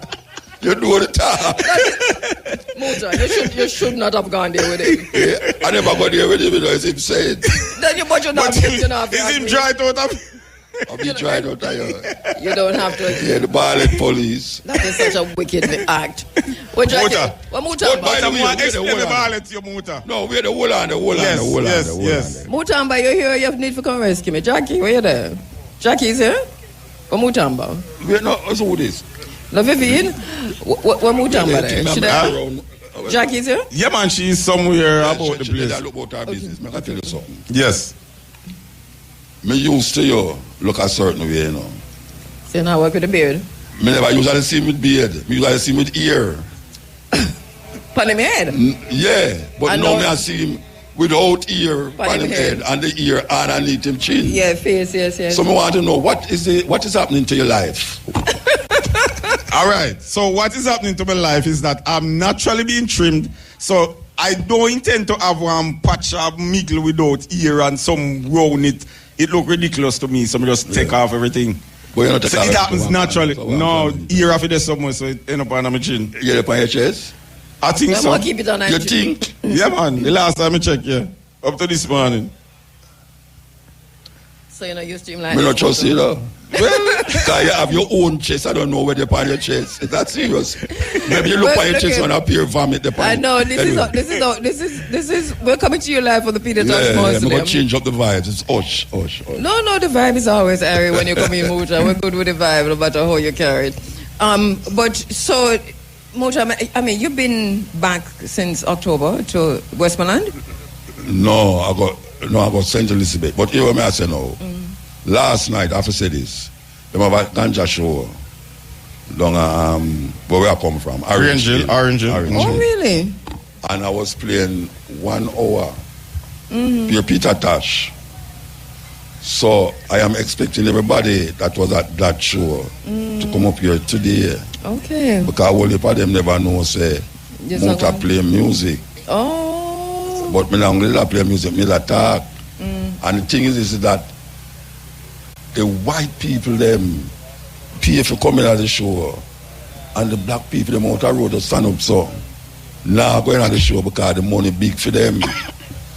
So me know say now this we draw all heap of them who couldn't pay for going at that show for come here so we give thanks to the promoters of this show for make the thing feasible to the man who out the road who cannot stand up out there and look. for really come enjoy himself. Dave Tosh, and this is what Dave said, this is exactly what he said, that this was for the community. Yes. The community can come in, and whether you're coming in as vendors or you're coming in just to lime and just to have. Yes, it is wonderful that you have something like this. I want to say the geographical look of the place different now. Yes. Yeah, the tree them look like some monsters. Yeah, the man know the city come on. Yeah, yes. With green over the trunk and all them. So this that tree down there so a while ago. Me I tell you, man, me want to know how that tree they drop. They refuse to die. Cause say if that tree they drop a earthquake all down there so. It's a serious thing. Yeah, and this is what we're looking at the trees, and to me is a metaphor, right? Because you can see them debarked, the bark's gone, but them struggling to stay alive and refuse to die, and that is saying something to us in a way, that even while we've been through such a terrible storm, and debarked ourselves in terms of the trauma that like the trees, we refuse to die. We take care of the trees. We need to take care of ourselves, and we need to ensure. And I am glad to hear that the government say they're going to tax sugar in drinks. Yes, they've said that in sugary drinks. Yeah, I am glad to hear that. Is that going to make a difference? They're going to buy it anyway. It's not going to make a difference to whether or not people stop buying the sugary drink. It is aimed to make a difference, but people will spend to buy what is available or die. But you know, because when you go to the schools, for example, there's hardly any choice. So unless you present the choice, affordability is hold on. But that's why I'm saying die. I just go over there to they have they're selling natural juice, beetroot. But you can't get that in a supermarket without sugar, no sugar added. But advertise them. At a price, at a price. One of the things. I mean, I've been assessing life in general, my own life. I mean, the eating choices and all of that. And believe you me, it would have cost me 75% less to eat a pound of flour and we keep singing about healthy eating. You can't pay people 66,000 a month and expect them to eat healthy. If you are going to eat healthy, if you want it, it costs over 100,000 a month. And that is just eating now. We're not talking about light bill and tax. No, we're not talking about that. You hear me I say. The reason why the healthy eating is so expensive sometimes is because of the other alternative, which is cheaper. So them pies you with the sugar and make the thing with no sugar more expensive. Now, them going to draw the sugar, and anybody will put sugar in them product, they're going to pay more taxes. So it's going to be more now expensive. It's still going to be but it's still going to be much cheaper than we. If we are serious about health, we have to make health affordable. Whether you're buying it at the supermarket. But the health is affordable. What is affordable in this time? Tell me. What are you talking about the helper with the 3 children and tell the government to go learn from that person? So when you think about it, it is, if look at the minimum wage, and that will help us to understand and the cost of living, and that will help us to understand what is affordable, because the same woman that you talk about have 3 children, and minimum wage. Not all of us can plant. Not all of us have the space to plant. And then if all of us plant, then the man who do planting for a living will not be able to build a house, because now can buy cement. Because everybody plant food, so nobody won't buy food. That sounds like a logical explanation, but that's a Trumpian take. No, it's not. Yes, I don't even know how Trump talk, because I don't listen to him. No, but me listen to him. All right, so what I'm saying, Muta, the fact of the matter is, if you are going to try to live healthy, I buy 1 cabbage in a market, not the supermarket, for $1,400. Yeah, what? 3 pepper.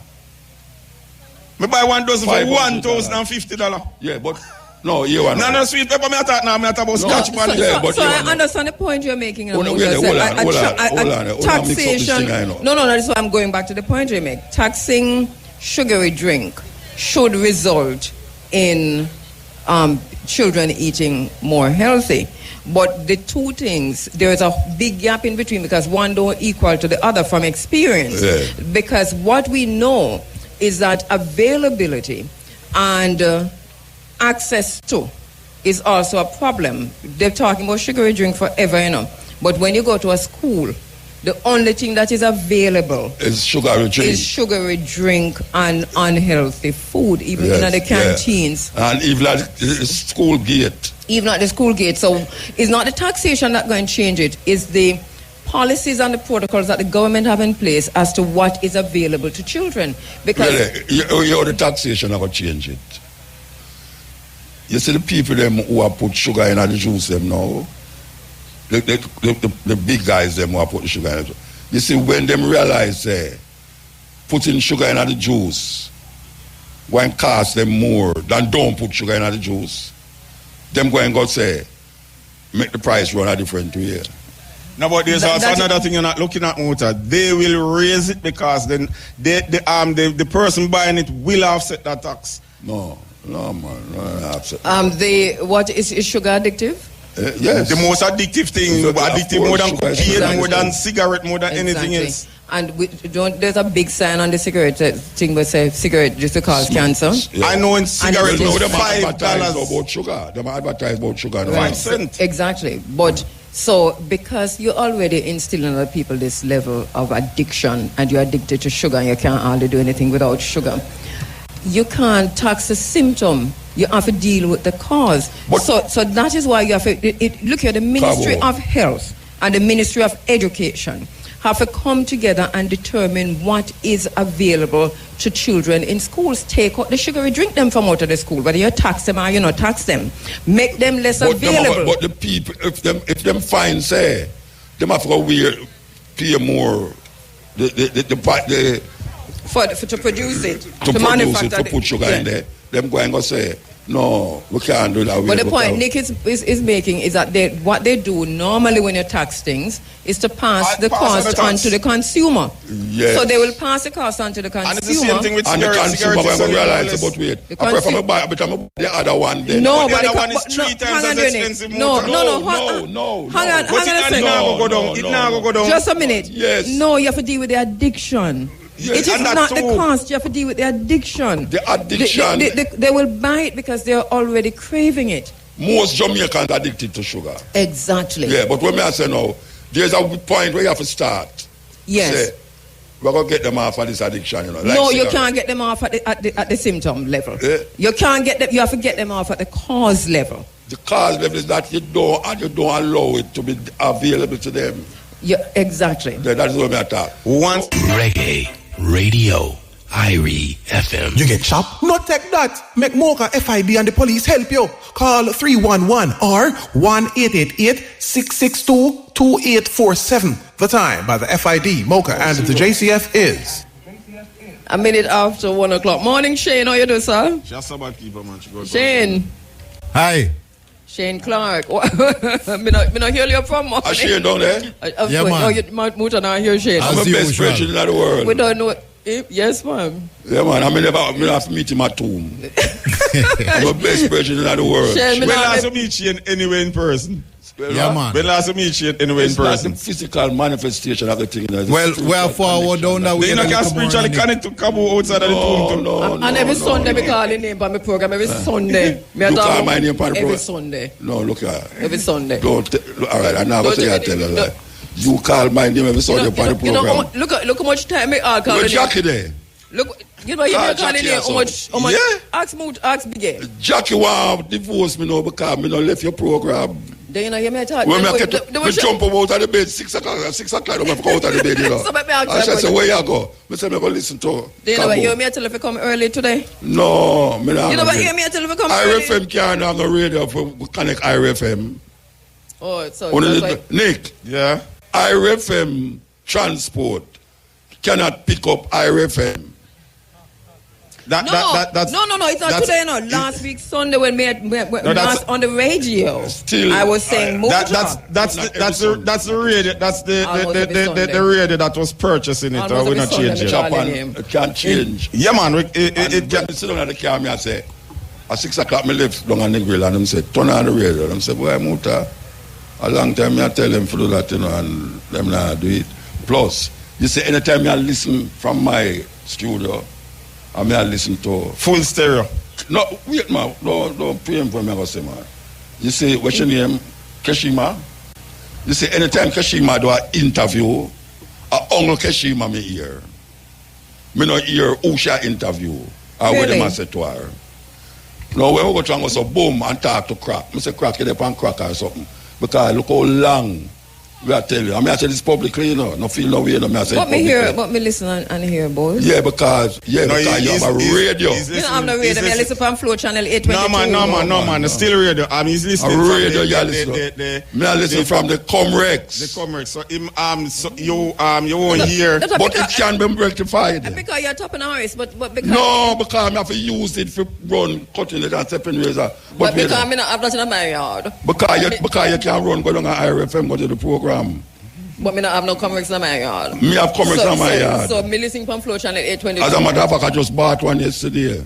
And really? But anyway, no. No, but I something you mix minus and all of that. No, you know. Him know what me I talk about. Yeah, I know what you're talking about. Yeah, him know what me I talk about. Yeah. There's no way I listen to a program for IRFM in my studio. Yeah. Where me go on the next.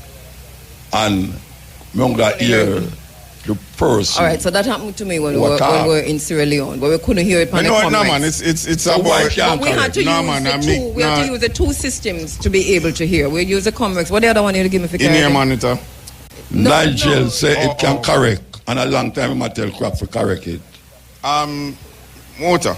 Yes. We talked about. I mean, it's about. I mean, the available ports and 3 years, 4 years. No, man. Now that you have said it publicly on the people in yes, they will take care of it. Yes. The what is to correct it? What is to correct it? The board will. I mean, when they change the studio, it will. So and I have no idea, my dear child. Don't ask me that. Yes, there's an upgraded board that will allow really that will deal with all your concerns. They're working them thing out live on it. No, but I just have to tell Muta. I mean, it's kind of upset me. Yeah. So if you talk to me like you talk to Nigel, you're there a long time. I didn't tell you. We're coming to you live from the Peter Tosh Memorial Gardens. This is a very special Africa Forum. On the telemark, hello. Yes. Top nice. Yeah, just a nice man, make. So come and sit down like a bridge the way not the two. Which bridge? I know say don't. We'll just stop it. All right, so Ali Mikel is here, and I know you're going to be talking, Nick, to... Yeah, I did, I made a trek around there, and I mean, I can tell you, the persons on the ground, I can tell you that they're sitting already at the peas just a cook. Over there we have fruits and natural juices. I see melon and pineapple. Yeah, you have fruits, but they have some natural juice as well. Without sugar? Yeah, man, I mean, beetroot and stuff, I mean, 8 bills, I mean, and you get a nice beetroot or... Beetroot juice without sugar, yeah. I mean, down the line... Natural sugar. Natural, yeah. But I kept saying to people whenever I see them coming around selling beetroot, you know, you put sugar in it. Just a little, me I say, but you put sugar in there. Sugar in there. Yeah, but make sugar, so why do you need... He has cane juice as well with ginger. Cane juice is good. Cane juice with ginger. No water added. The brethren say, yeah. Just remember... We don't want to put water in a cane juice. Just remember that no, man, I tell you then... Hang on a sec. Just remember that if you already diabetic or you have pre-conditions that you're not supposed to be using sugar, it don't matter that it is natural sugar. Talk to your doctor first before you start consuming the natural things, all right? Because you might be on other medication that can cause a contradiction. Or, listen. Right. So. Listen. Yeah, man, I know. I hear a man say he can't eat grapefruit because him on high blood pressure medication, and I'm trying to make the connection. No, they don't know. Every tablet when them say you have, them say don't eat grapefruit. in taking these tablets. I don't know why. I don't know what's the matter with grapefruit. Because grapefruit lowers the blood pressure. You don't want to know. Because grapefruit then you should tell them, go and eat a lot of grapefruit, then cut out the tablet thing. Right, but if you're already on it, because the pharmaceutical company is not going to tell you if you eat fruits for live, you know. So if you're already, no, they're not going to tell you if you eat food for live. So if you're already on it, just remember that. Not lots of natural stuff, and we say eat natural and so on. But if you already have an illness, don't just jump for the natural stuff that is sweet, or you know, say your doctor say you never eat. Talk to your doctor first before you do that. All right. Yes, Shamara. Moja, come out on my video light. You're in my video light. Yeah, and Peter not liking that. That wasn't on the contract. But it wasn't on the contract for you to block Kabu's video light as well. You block my video light. When you block my video light, him. All right, so Haile Mikel is here. And Haile Mikel, we love your setup right here, sir. Haile Mikel is someone who ran in the last national elections. That wasn't on the contract neither. You know what about the contract? No, I see him turn around and have to say. Him have him own. It's about. I see what you mean. That wasn't on the contract. No, so that's not a Muta contract. I them think they may run with now, you know. I know. Yes. I know. Especially like when I start to talk to enough lawyer. I know. No, my right. Yeah, you have him one legal program now. Yes, I know. The People's Court. Yes. So, but I thought you were the judge. No, I'm just trying to understand the law better. He's now a mediator. Okay. That when I go and talk to IRFM about certain things, I know what to say. So, and that's a problem we're facing today, because you see, the People's Court on him not Muta refused to be on, and it's shot when him a stream live. That wasn't on him contract. Yes. So Haile Mikel, my brother, thank you so much. Things supposed to step up. Don't put the thing on Muta. Come on. Talk to us about what you have here, Haile Mikel. As I was saying just earlier, that we did. You are one of the persons who ran in the last national elections. Look, you know, Haile Mikel, come down. You know what Haile Mikel is doing? Haile Mikel is directing me while I'm about to interview him, because he's set up. Greetings. Where do you want me to stand? Because you're streaming live. All right. Yes. I'm good here. You're here. Giving thanks. All right. So tell us about what we've got here. Well, I've decided to advertise my lecturers, so to speak, as a politician. The music of the 1970s taught me politics. Yes. Foundation, my parents taught me to do unto others as you would like them to do unto you. Right. So the Wailing Wailers, as you know them, very political, very religious, very loving. Mm-hmm. And I've decided to highlight them this way. Right. So for those who are not seeing, I know a lot of people are watching us on YouTube and Facebook and IG and Twitter and so on. Remember, we're broadcasting live, we're streaming live all morning, just so you know. But for those who are not watching but are listening, read what is written on both of them in terms of the quotations from Bob Marley, from Peter Tosh, and from Bunny Wailer. All right, out of that political education, I was able to write this document. We the people proposed Constitution of Republic Jamaica. Bob Marley, one of his songs, he says, how can you be sitting there telling me that you care when every time I look around, the people suffering in every way, in everywhere. Whenever I hear that song, I know that he's talking to me, because I have a work to do. Peter Tosh now, he comes and says, it's been so long, we need a change. Right, okay. So the shit seem we've got to real. You better stop this power struggle. It's causing the nation too much trouble, endangering lives of innocent ones. It's bound to bring a revolution.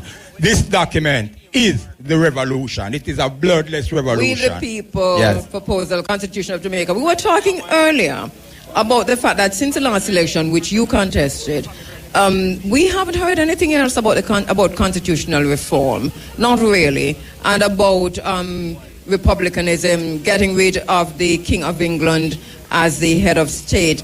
And especially now, when we have this vulgarity, this nastiness, this embarrassing situation coming out of Buckingham Palace and Kensington Palace, pedophilia, the lowest of the low that you can get. And these people have always been who they are now, because if you go all the way back to slavery. Right. This is who they were. I mean, Henry Morgan was a pedophile.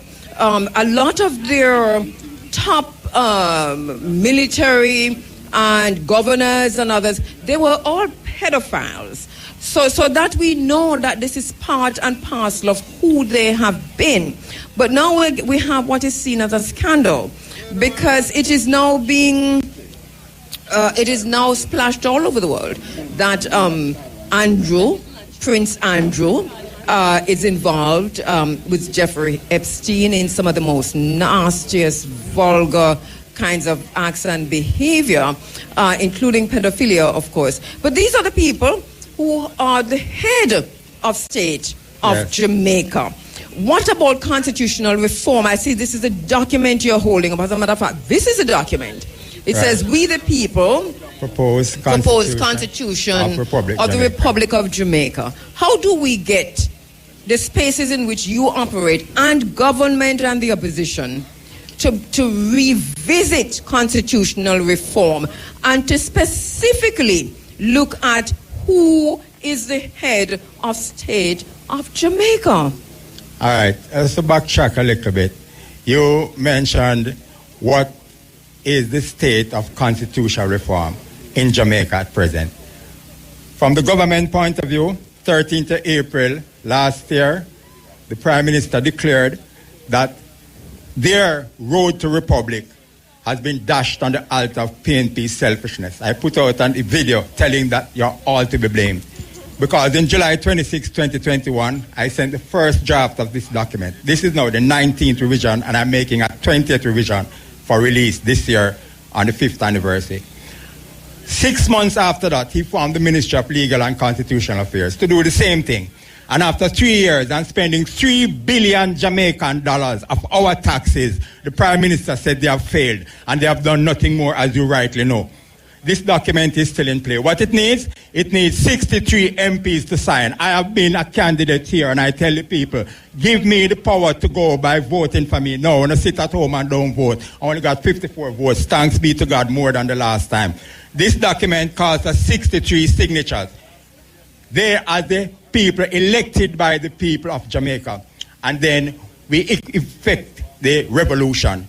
We just get rid of the British monarchy because it places the sovereignty of the country in the citizens of the country and allows us to own the country. Okay? And that is what this document is about. So your understanding, and I heard you talk about the cost for that constitutional reform process. By the government. By the government. How much was it, as far as you know, what's the cost? What did that cost the taxpayers? What it has cost me? No, the taxpayers. You said how much money? Those figures that I quote, that figure, $3 billion, was given to me from the Ministry of Finance, budgetary allotment over 3 years, 2022, 2023, 2024. Toward constitutional reform. 3 billion with a B. 3 billion Jamaican dollars. And the government has now said, the Prime Minister, you've said, the last thing he said in April was that... Yes, they had 7 town hall meetings, the CRC. The first one was in Montego Bay. I didn't go. I had a prior arrangement. I've been to all the other 6. And I've made presentation at everyone. They invited me to Jamaica House to discuss it. I discussed it in depth. And when it seemed as if they run out of questions, I told them, this is not about me, Haile Mikhail Kojo, wanting something. This is our eternal Father giving me this job and giving me what it takes to make it happen for the benefit of the children of Jamaica. I'm sorry that we have to leave it there, Haile Mikhail. But just one more thing. It is based on the 1955 revised constitution of Ethiopia, written by Emperor Haile Selassie I. Thank you so much, my brother. Thanks. You know, constitutional reform is no longer on the book in Jamaica. I do not know why. We have a head of state who is the King of England. And boy, oh boy, girl, oh girl, let me just tell you that the vibe in the park is crazy. And the noise you hear in the background is Nicholas Evans greeting Neambe Tosh and whoever else him talking to. And the microphone is on, drinking him sugary drink. How is that beat? No, man, this is straight natural juice. It's a natural beat. Okay. Natural juice. This is not a $100 40-gram sugar drink. This is a $800 no sugar added drink. There you go. So because Muta myself, they just watch you and said to himself, said then look on that, then out and no man, no. Muta talking for you. Yeah, well, me don't like doctor, you know. Right. That means, you know, you have certain things where you can prevent yourself from saying go to doctor every minute. Right. And one of the things them is where we put on the table in our house. Exactly. So now, you see, if a man say, him pay $800 for a juice, where one of the juice, no beetroot juice now sell for $100. A water sell for $100. But me could put it say, it costs half the amount of money. Right. Now, you have to check it in yourself, you know. Do you want to develop diabetes because you're drinking too much sugar in the juice them? And don't go to the doctor. Or do you want to take the juice with a whole heap of sugar and then ball say you have diabetes and go to the doctor? Because that $800 that you spend can save you $8,000. And that is the thing that when it comes, and I agree with you, Namuja, because in principle, you know, I agree with you on the taxation and so on. But I'm still saying that because people are already addicted, you have to deal with the addiction. Yes. So because people will steal to feed an addiction. We know that is how addiction works. So to tax the drink is not to get rid of the addiction. You have as I said, the Ministry of Health and the Ministry of Education can knock them heads together and come up with a better way to deal with the addiction that Jamaica has. For example, it is very much available. The choice you have is a choice. You don't have a choice. Do you know that there are a lot in St. Anne and St. Mary? We're used to something. We can't get fruits on the roadside anywhere. We just have to drive 5 minutes or less to find something natural for buy. But I've had experiences in St. James, in Kingston, that I have to question myself seriously, and even here in Westmoreland, about then we take things for granted. Not now after Hurricane Melissa, but even before, that you will get a ripe banana, yes sir, or you will get some pineapple, yes sir, or wait till the region, yes sir, we get jackfruit. That is not available everywhere in Jamaica. Banana not available everywhere in Jamaica? No. As a matter of fact, what I can tell you now, banana not available nowhere in Jamaica right now. No, this is an unusual case. No, but listen, me and my husband drive up and down in Montego Bay one time, almost one whole day trying to find ripe banana. Come on my yard. No, because you live a country. No, not to me live a country. Me have ripe banana where they there from last year in my fridge. No, the point I'm making is that we will have ripe banana because St. Mary, St. Anne, and St. Mary especially is a banana. Right. And so we take it for granted that these things are available to people everywhere. But in Jamaica, what is available to a lot of people is Sugary, is bun, what the other thing named Nutribun, you have the drink, you know, but I'm saying, and I mean, there's another point that I think Muta is not looking at. When you earn a certain amount in Jamaica, because the thing about the doctor is a legitimate argument, you know, but it's really, the fact is for those of us Jamaicans who can at least make an effort to avoid the doctor by eating and drinking the way which will keep the doctor away. As a matter of fact, we need Peter Tosh. We don't drink no red, yellow pop, soda pop kind of pop thing. But my thing is... You see me about Peter Tosh for everything we say. That will show you how much me and Peter Tosh are brethren. Right? Kabu, I'm saying, no man, this $800 drink is somebody's full dinner and breakfast, the $800. That's a fact. What's wrong with that? No, but what I'm saying, Muta, is that I mean...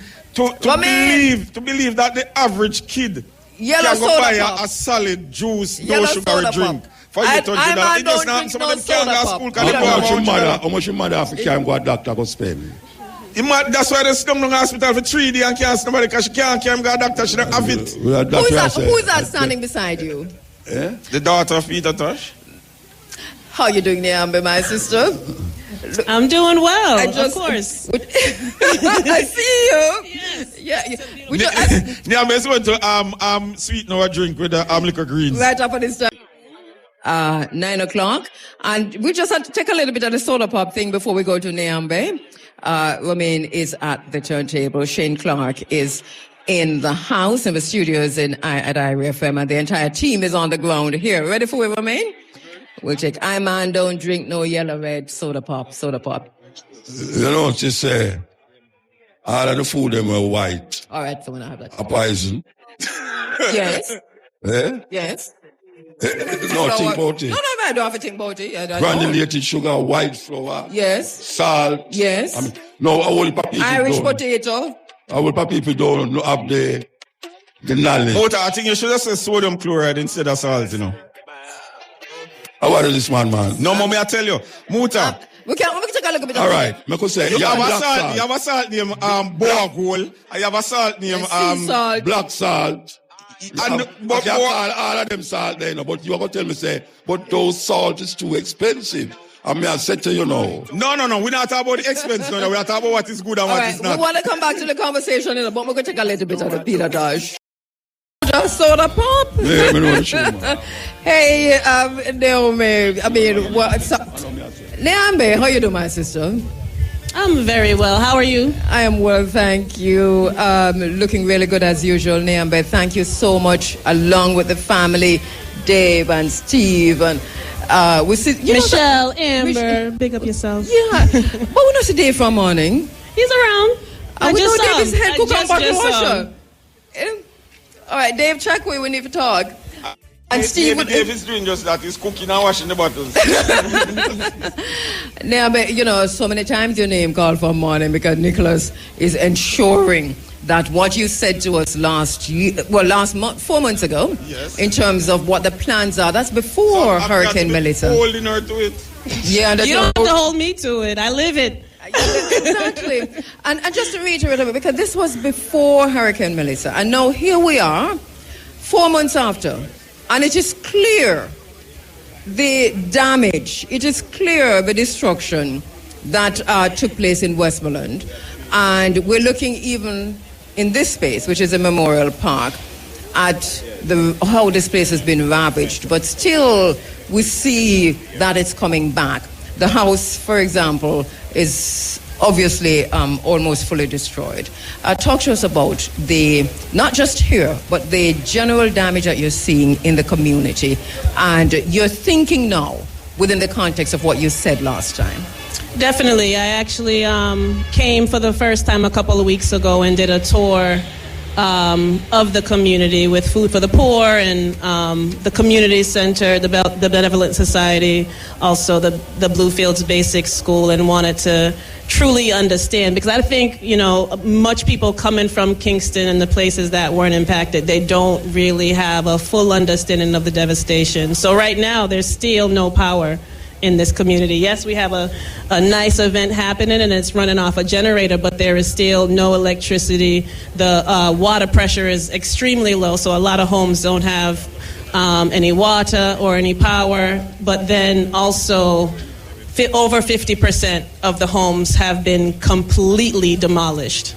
And so that's what we're dealing with at this point. Do we know where the community is? Because so much, you say over 50%, it looks like 70%, right, of the homes that are completely demolished.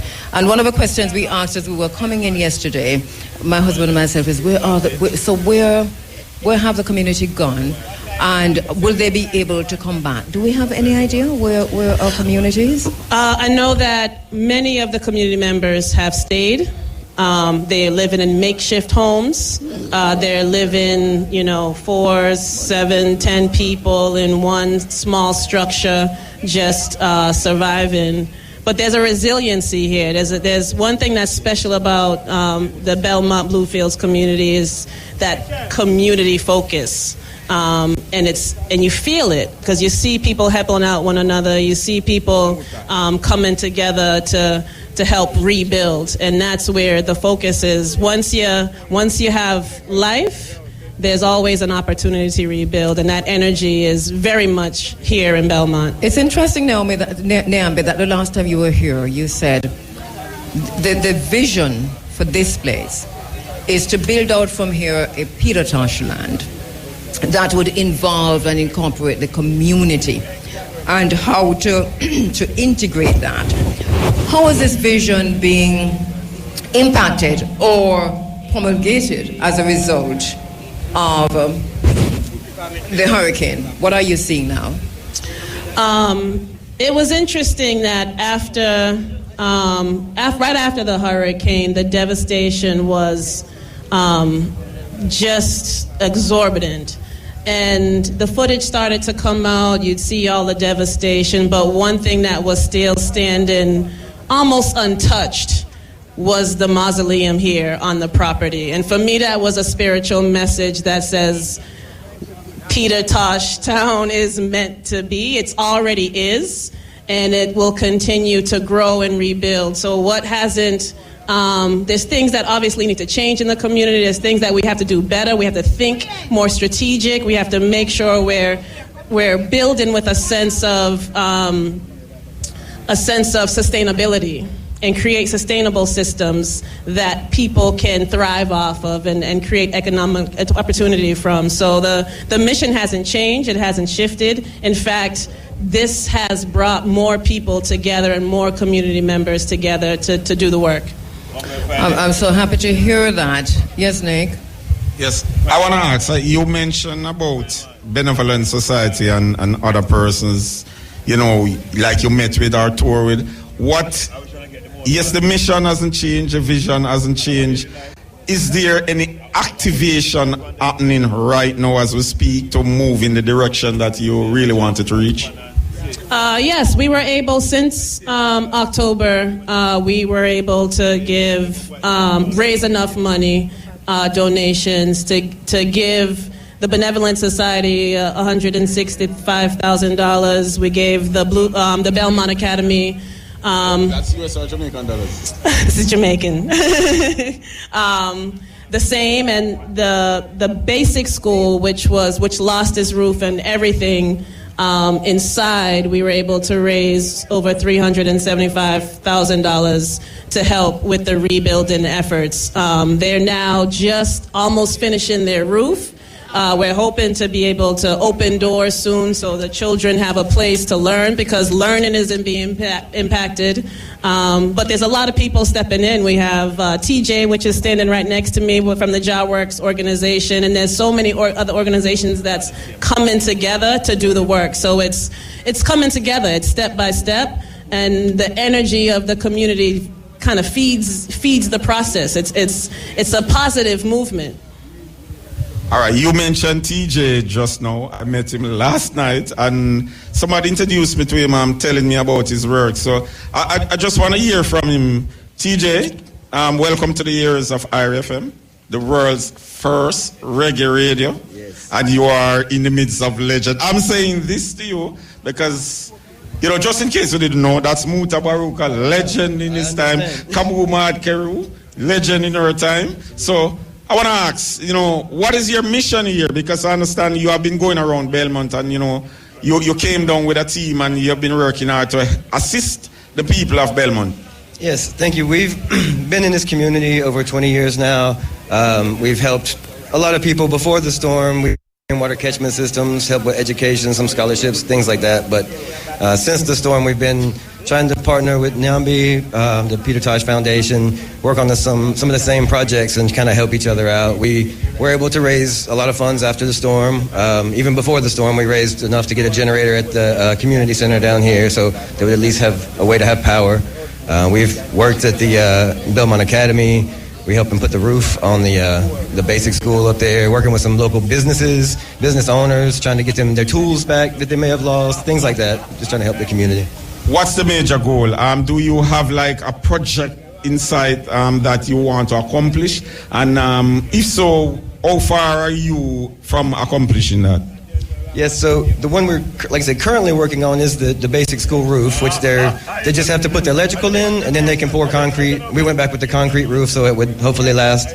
And then the next project that we haven't heard anyone else focusing on so far is we want to put in a new pier at the community center, hopefully a floating dock. so that it's something that you can remove when the storm comes and put back out after the storm, things like that. So that's kind of the next project we may work on.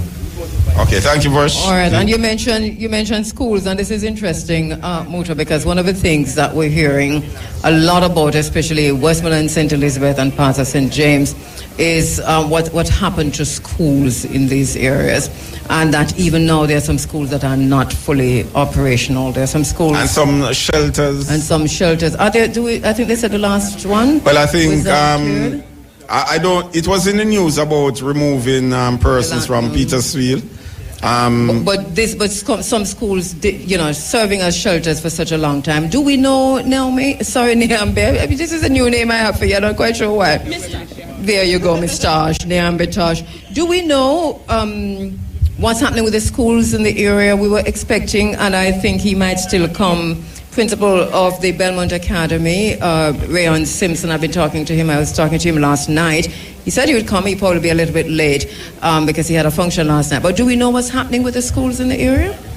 I know when I did my tour and met with him the last time I was here, he said he has about 80% of students that have returned. However, they are operating in shifts so that they can meet all the needs of the students. He said about maybe 5 to 10% of the students are being served in other schools just because, their homes are completely demolished. And so some of those kids are getting their education in Kingston, and then some of those young people have moved abroad, just so that they can have some security.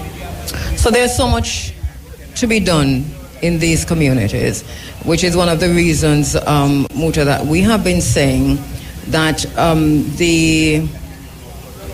all the help that came in, whether it's through the containers, whether it is through the IMF, whether it is through, and IMF isn't a help, it's a loan, but whether it's through the insurance companies, that do we find ourselves in the PJ Patterson trap that talks about hostile tribes fighting for scarce benefits and spoils, and to what extent this is being played out across Jamaica in the aftermath of the hurricane? We've been to so many parishes, and it looks eerily similar to that point. Something came up, Cabo, a while ago, I think mentioned by Niambe.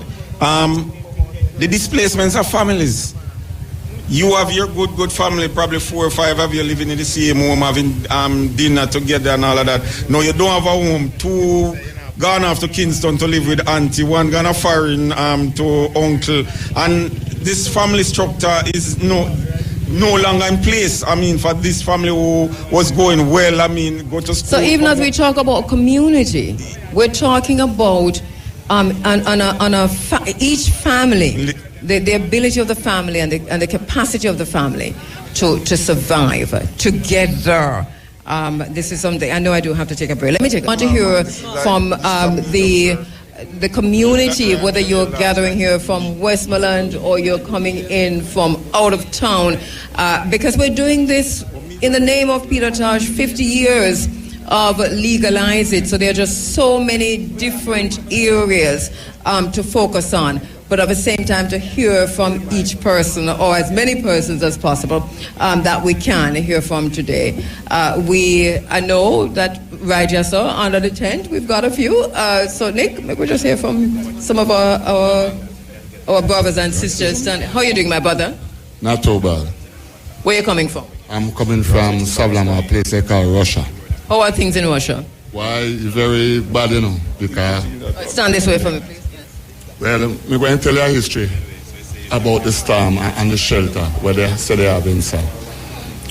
When the storm was coming, I have to leave my home and go to Godfrey Stewart because they said that is a shelter. When I go there and when the storm is coming, I witness the water coming in, the zinc them blowing off, and we have some elder people inside the school room. We have kids. And I tell you, say, Cabo, I have to get to work. I have to get the little kids, them like 2-year-old, 3-year-old, young band. I have to go in the rain, take them out the classroom because water coming and breeze is blowing. I have to take them, bring them to another classroom. And an elder lady, she was trembling. The way the water coming in upon her and wet on her, I have to take her and bring her upstairs. While when the zinc is blowing, I have to lift her up and bring her upstairs to put in. But those shelters, those are not shelter. My brother, thank you so much that you were on spot and that, like a good neighbor and a person that's a good community member, you actually helped out the way that you did. It could have been worse. What's the situation with those shelters now? Are people out of those shelters? Yeah, well, yeah, people are out, but some of them still live down here because you have some people come around, take their name, their ID, their phone number, and say they're going to give them some money or a bill or get a tent and put them in there. But you have most of them live there because some of the people say they cannot wait on government. Some of the people them take like the zinc, them will bend up the board, them will destroy and then fix them up and then make a little one room, a little thing for the time being. Just a little thing, just can shelter from the Jew. And so people are living like that today in Sav? Well, some of them get their things together because people build back their house. They don't wait on government. They go and build a little place where they can put their head, and then after now, the government will come and do what they have to do. So, well, do you want to say anything to the authorities, to the government, in terms of what is urgent for them to do in Sav? Well, I like to say to the government, you need to do more for the people. Yeah, you need to do more for the people because I heard how much million come to the government. That's what I heard, you know, how much million come to the government. And right now, Cabo, me not see that money spent in the community them. And me know that the Prime Minister get a lot of help from everybody overseas. How much million he get, and up to now, me not see the money I spend. Only just a liquor tip in the box where my grow and I try to give people. You understand? So you need to do more. You need to do more for the people because right now you have people don't have no current and no water. We have right on early we have water and we have current, but certain places don't have current and water like up here. So I can think for myself alone. I have to think for everybody in Jamaica. So the most urgent thing you would say for those people in Sav would be water, electricity, and shelter. Or shelter would be on top of that list. Yeah. So they are in makeshift homes, you're saying? They're in makeshift homes. They use zinc and just build up some... Yeah, and they use woodman and they just put on some of them rooftop blow off. They just get the zinc, them were damaged and then straighten them out and we help each and every one, help each other. And then nail them up and set up. That's why they have a shelter where they can... Because they say they cannot wait because if you say you wait for government, that's a waste of thing.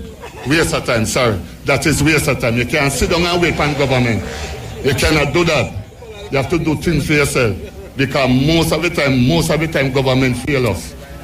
It is a pity that, we're not seeing the help coming to the communities faster. But it's not every community that's going through that, and this is why I talked about the hostile tribes, the scarce benefit and spoils, because there seems to be a kind of a tribal way in how communities are being dealt with. I don't have a horse in this race, so I'm just saying what I see, and this is basically what I've seen. I've been to other communities, but it is what it is.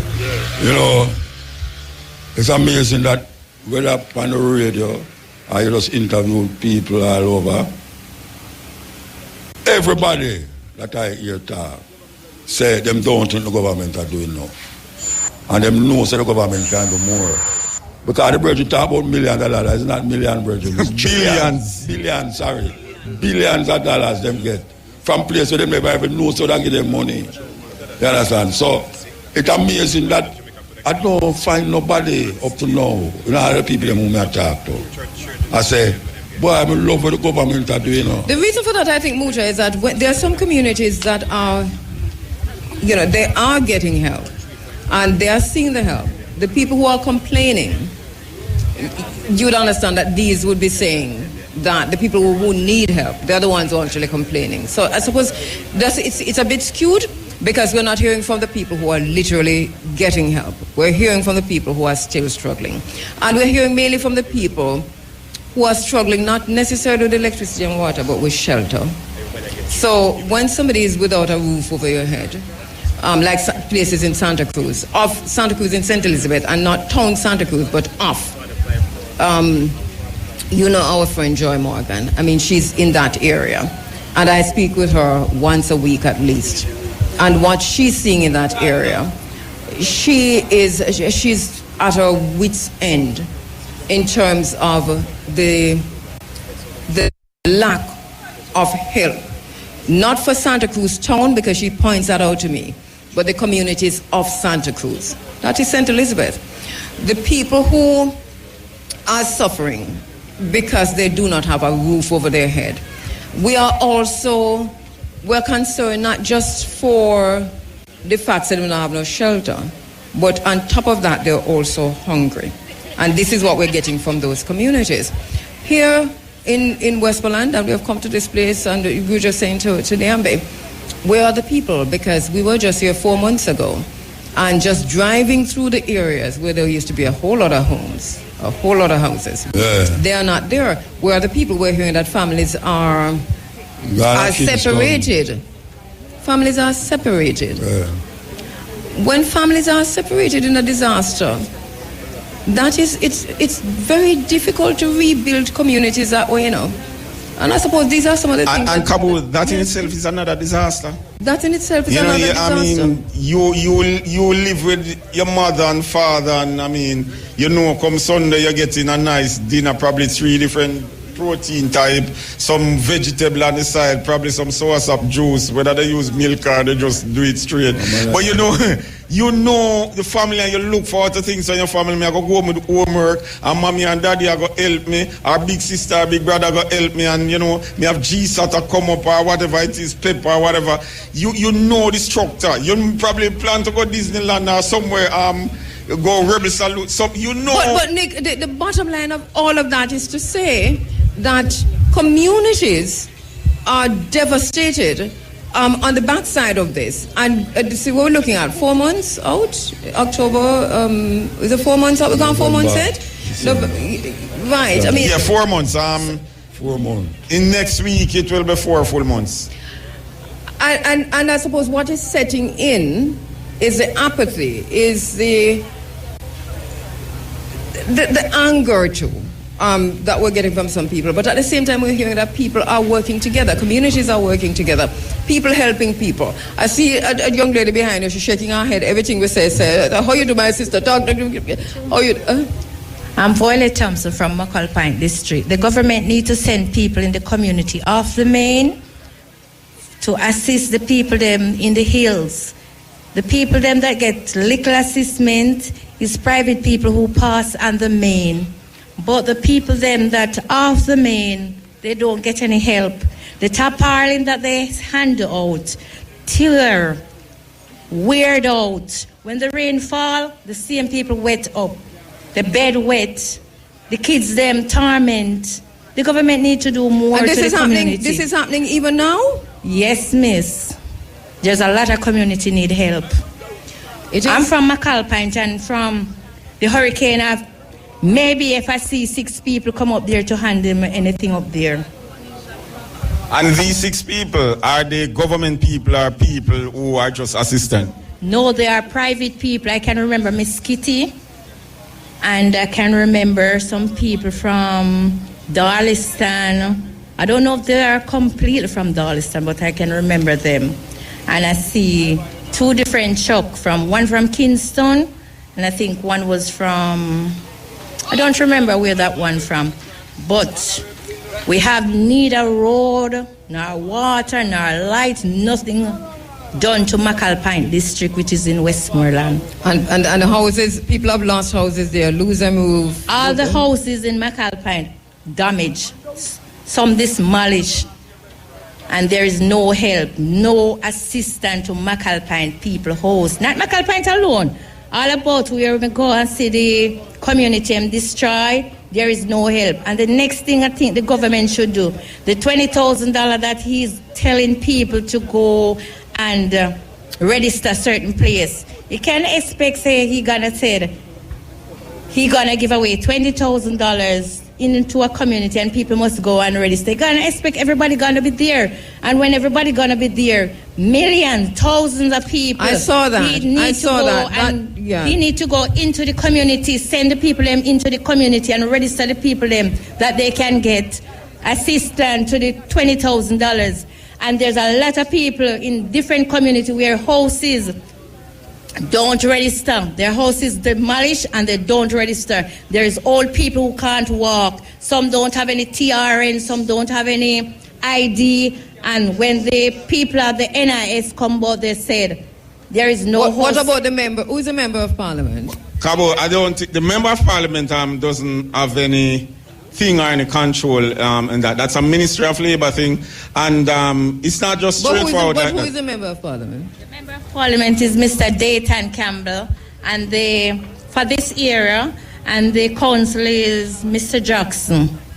But what I know about the 20. Dayton, I hope you're listening and hearing. I know that. I write down the places where the people them are talking about. Yes, I know. That you were on my program. You the first. You cried after the hurricane on the program, and I know your heart is in a good place. But here we're here. I just wanted to explain something about the 20,000 because we were at 3 different places doing broadcasts with that. First of all, you must prove that you're not earning. So, and that $20,000 was necessarily for hurricane relief. It was a project in the Christmas, hopefully you can eat a good Christmas dinner and all of that. That is if you're not employed. If you're paying NIS, I think that you're not qualified. But it was beyond Christmas because I saw in one of the communities where thousands of people turned out to one venue. For the 20,000, and it was chaotic, and it was after Christmas. We went to Westmoreland. Little London. They did Westmoreland one in Little London. They did St. Elizabeth one in Black River.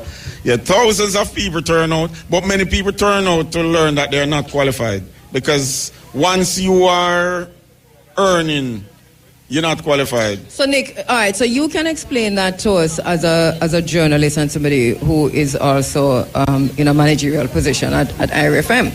The fact that people turn out, it means the communication was poor. So what have you? Because we saw that that was vulgar. That was people heard about demeaning. it from each other. People lost their dignity. I watched this. I watched people who are just there on their TikTok just showing the scene and just hear people in the background. So what it appears to me is poor communication. So people went thinking what they're going to get what wasn't there for them, wasn't available for them. I think in sensitive times like these, you centralize too much, that there have to be in each community. And it's not supposed to be so political either. It not have to be councillor and MP and them. But there must be areas that people can go in various communities to get assistance, to ask questions. Everything can be so centralized. That is what the SDC is usually for. The SDC, so what happened to the SDC? The best mobilizers in this country was always. Do you notice how the SDC is not on this? Where's the SDC? What has happened to the SDC? SDC stands for social, Yeah. So who is the Minister of Social? I think SDC is under Ministry of Local Government. If they're the wrong place, let's take a break. And also, much as we talk about those watching from across the world, we remember and always foreground Cuba, because Cuba is now in a chokehold. Cuba is in a stranglehold put there by the Donald Trump and the United States government. Cuba is used to being sanctioned and under sanction, but this is a little bit different this time around. So no oil. Cabo Peter Tosh didn't say this one, but we want to know how Massacre really run. That is quite true. It's really frightening. Cuba is just a neighbor. It doesn't take much for that 90 miles from your son. To be around our necks as well. 90 miles. It doesn't take much. We were celebrating when we were not on certain things, but now we're reaching it frozen application for immigrant visa, and it's coming our way. And this is one of the reasons, and Muta myself was talking about this off air, which is this is one of the reasons why we have this fear coming from Caribbean countries, and not just from Jamaica. We have at the leadership level where leaders in the Caribbean seem to be shell-shocked, so afraid to comment, to make any decisions outside of what the United States government wants, Marco Rubio and him friend them. But at the same time, we have Muta, and I don't know if you see this, that former prime ministers, for example, in Jamaica, are coming out and talking, but it doesn't have the same effect. Westmoreland. PJ Patterson, and there was a third. Who was the other one? Yeah, well, you know. You see, Baby Trump, otherwise called the Prime Minister of Jamaica, him can't say certain things because him knows him linked with Israel and America. Because we can't take out the Israel thing out of it. No, not at all. Yeah. Not for a minute. Israel America is part of the program where him designed for Jamaica.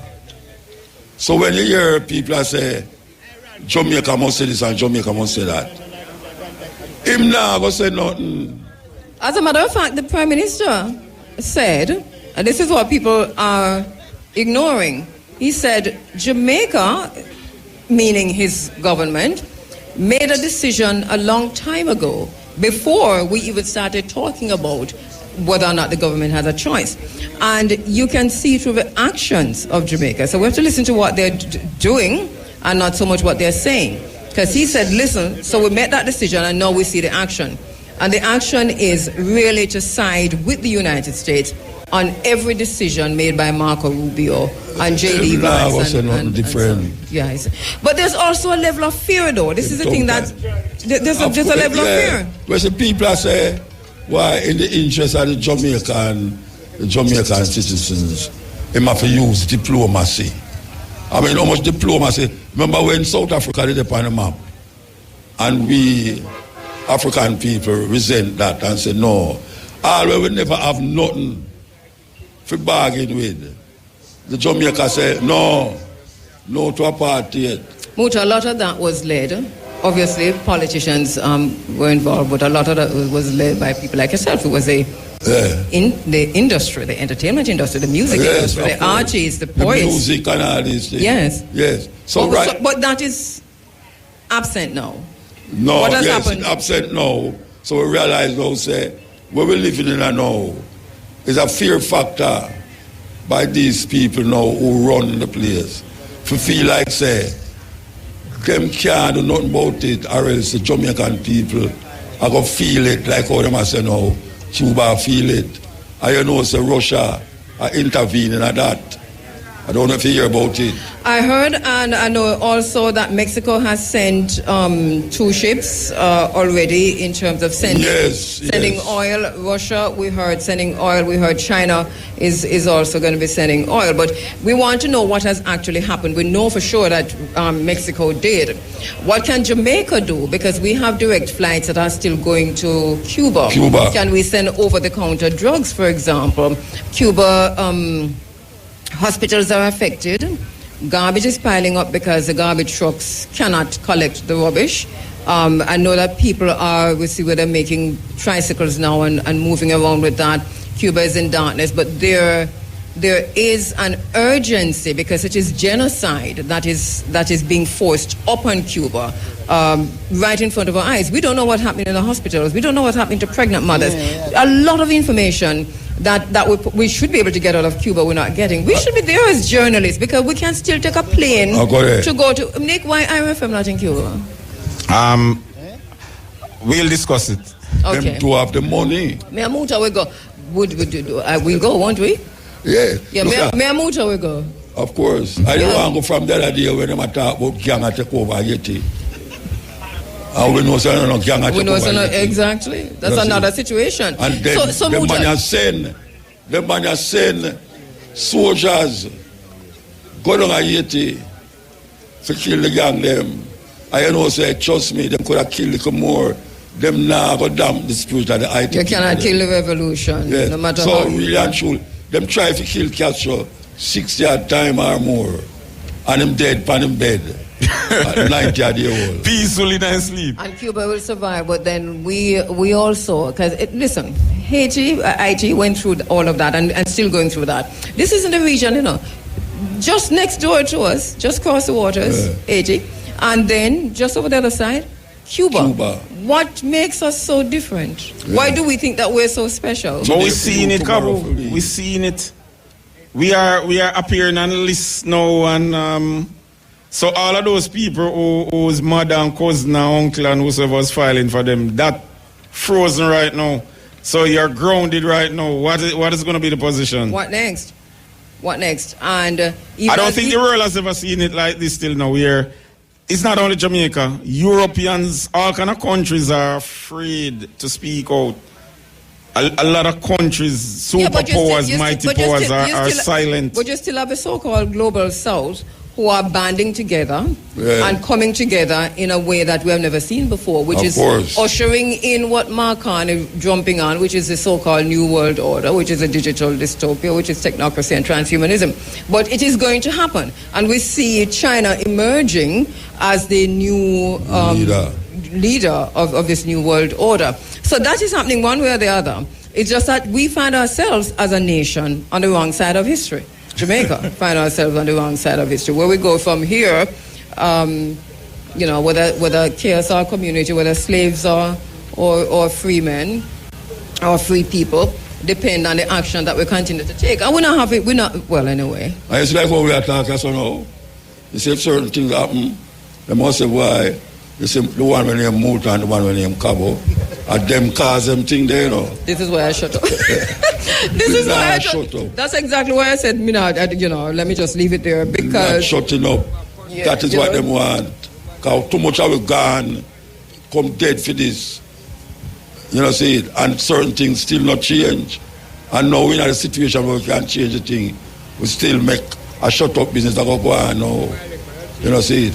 We have to really stand it and know, say, our holy power ancestors dead for this. And them never ever see a day like this, where we could have stand up here so now, and that's what I say, put a microphone, and it'll beam all over the world. And even as you said, right here, so is even critical, because we're talking about coming in a space, a material manifestation point, where Peter Tosh, I tell you all the while that you remind me so much of Peter Tosh, but it is true over the years. You know what? You remind me so much of Peter Tosh.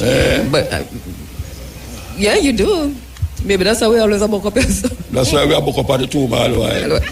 But but to be here, on the 50th anniversary of Legalize It. 50 years ago, Peter Tosh was saying legalize it. Yeah.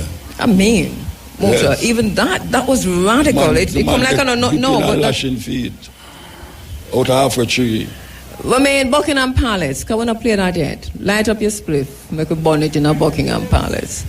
But we have to go to a break. But just before we take the break, so let me just give you because I know you're talking a little bit more about Cuba and IT and what our responsibilities are. No, we the people who are full responsibility. Yes or no? Say, I have a feeling, say, me and Matley have more balls. I will not say balls. She have more clits than... She ain't dumped that. Than this. Be honest, Mount a giant church when that the microphone in front of I'm probably we shouldn't play into certain hypocrisy, because it can't be in the dictionary and can't be said on the radio. No, not go so. And it can't be, isn't it in all our biology books? You see, that which we won't mention again. No, it's not. Shane, let's take a break. Let's take a break. While driving through Jamaica, there's only one radio station I listen to. IRIA FM. Yes, we are back again on the program. And I was left hanging with I want to ask a question. But before I ask the question, I can tell you something. There's a tune that Queen Ifrica make name, Daddy Don't Touch Me Dear. And I was told not to play that tune. Who told you that, Mojo? Wait. There was a tune named I Shot the Sheriff. And them say I must play that tune. Ask Shane. Wait. Because you see, when I went to a conference. Mojo, hang on a sec. Yeah. This has to be corrected, Because when Queen Africa's song came out, I was a program manager at IRFM. Yes. At no time did I ever tell you, it's not you. No, it's not. No. Not to play Queen Africa. As a matter of fact, I had never say you wasn't there when they tell me that. No, but the thing about this song is that there has been at IRFM a lie propagated by people that I know. Whosoever. I know, I can tell you who, but I won't do it on air. That Queen Africa song was banned. Now, basically, there is a story behind that I have refused to talk about for years, and I will not talk about it right here. But somebody didn't want her song played on radio. What I did was to invite her into the studio on my program, Sex-Wise. I did hear that. And had her in the studio talking about the song. Not only that, I played the song very often, and everybody else could play the song. It was never banned. I was a program manager. IRFM don't ban songs, I can tell. I don't know if it happened since I leave, but we have never banned a song. Where did the letter come from? It is coming as a lie, Muta. Yeah. Believe me when I tell you this. Yeah. Let me look in the camera. No. That has always been a vicious lie, told by someone who worked at IRFM for that person's own selfish, narcissistic, sociopathic, psychopathic, dark triad reason. It was never banned. Never banned. Okay. Never banned. And I've said to Queen Africa and Tony Rebel over time, stop saying that because you know it is not. Tony Rebel say it too? They used to say it back in the day. Eh? It's not you alone say it, you know. That quite a few people say it because of how that lie was spread. All right. But that song, speaking as somebody who's been a program manager at IRFM for over 20 years, yes. It was never banned. I accept what you're saying. Yes, sir. And I am saying that the letter that I got never have your name underneath it. But here what I say now, when I had a meeting, a conference thing with the Broadcasting Commission, them call me to say something. And I look for Cardell Green, and I say, Cardell Green, what is it that the data is saying that we shouldn't play? And I say, what you talking about? I say, Daddy, don't talk me there. Him say, no man, it's not banned, man. I was say banned. Broadcasting Commission will not have banned that. Wait no. It was never banned. Some say it not banned Rasta, and all the while I have to tune, I play the Spanish version. Come know them not that side, which I say, all right. But Mucha, you listen to Running African, and you know I play that song over and over and over. But wait no. So how could that song when we say, so banned? I'm to I shot the sheriff. Well, that's a whole different story. Them say, oh, see there? Them say, that was after I left. That never banned. No, that was after. Cardell Green. And you are the Broadcasting Commissioner, man. We are tasked or anything, you know. Me, I will go back up. Ask Shane. Ask Shane. No, I don't know about that because I wasn't there when that happened. No, I tell you what happened to me. Shane, I shot the sheriff was banned? No, not that I know. All right. Yes. It was never banned. There are some things that sometimes people. But I know there was a discussion around it, though. Yeah, let me tell you something. There are times when DJs and presenters probably don't want to play a particular song, and they'll tell the artists that the song banned. I have had to deal with that over my lifetime as a program manager. I never saved the letter, you know. It wasn't, Muta, you think it's a letter, you know, because of how things normally come. But one of the things that don't happen at IRI, under my watch or Mr. Young's watch, is to put anything like that in writing. Yeah, because we know from experience that anything we put in writing goes back to the artist. So we don't normally put nothing in writing like that. Not only that, under my watch as program manager, I have never banned any song. And IRFM has not banned any song.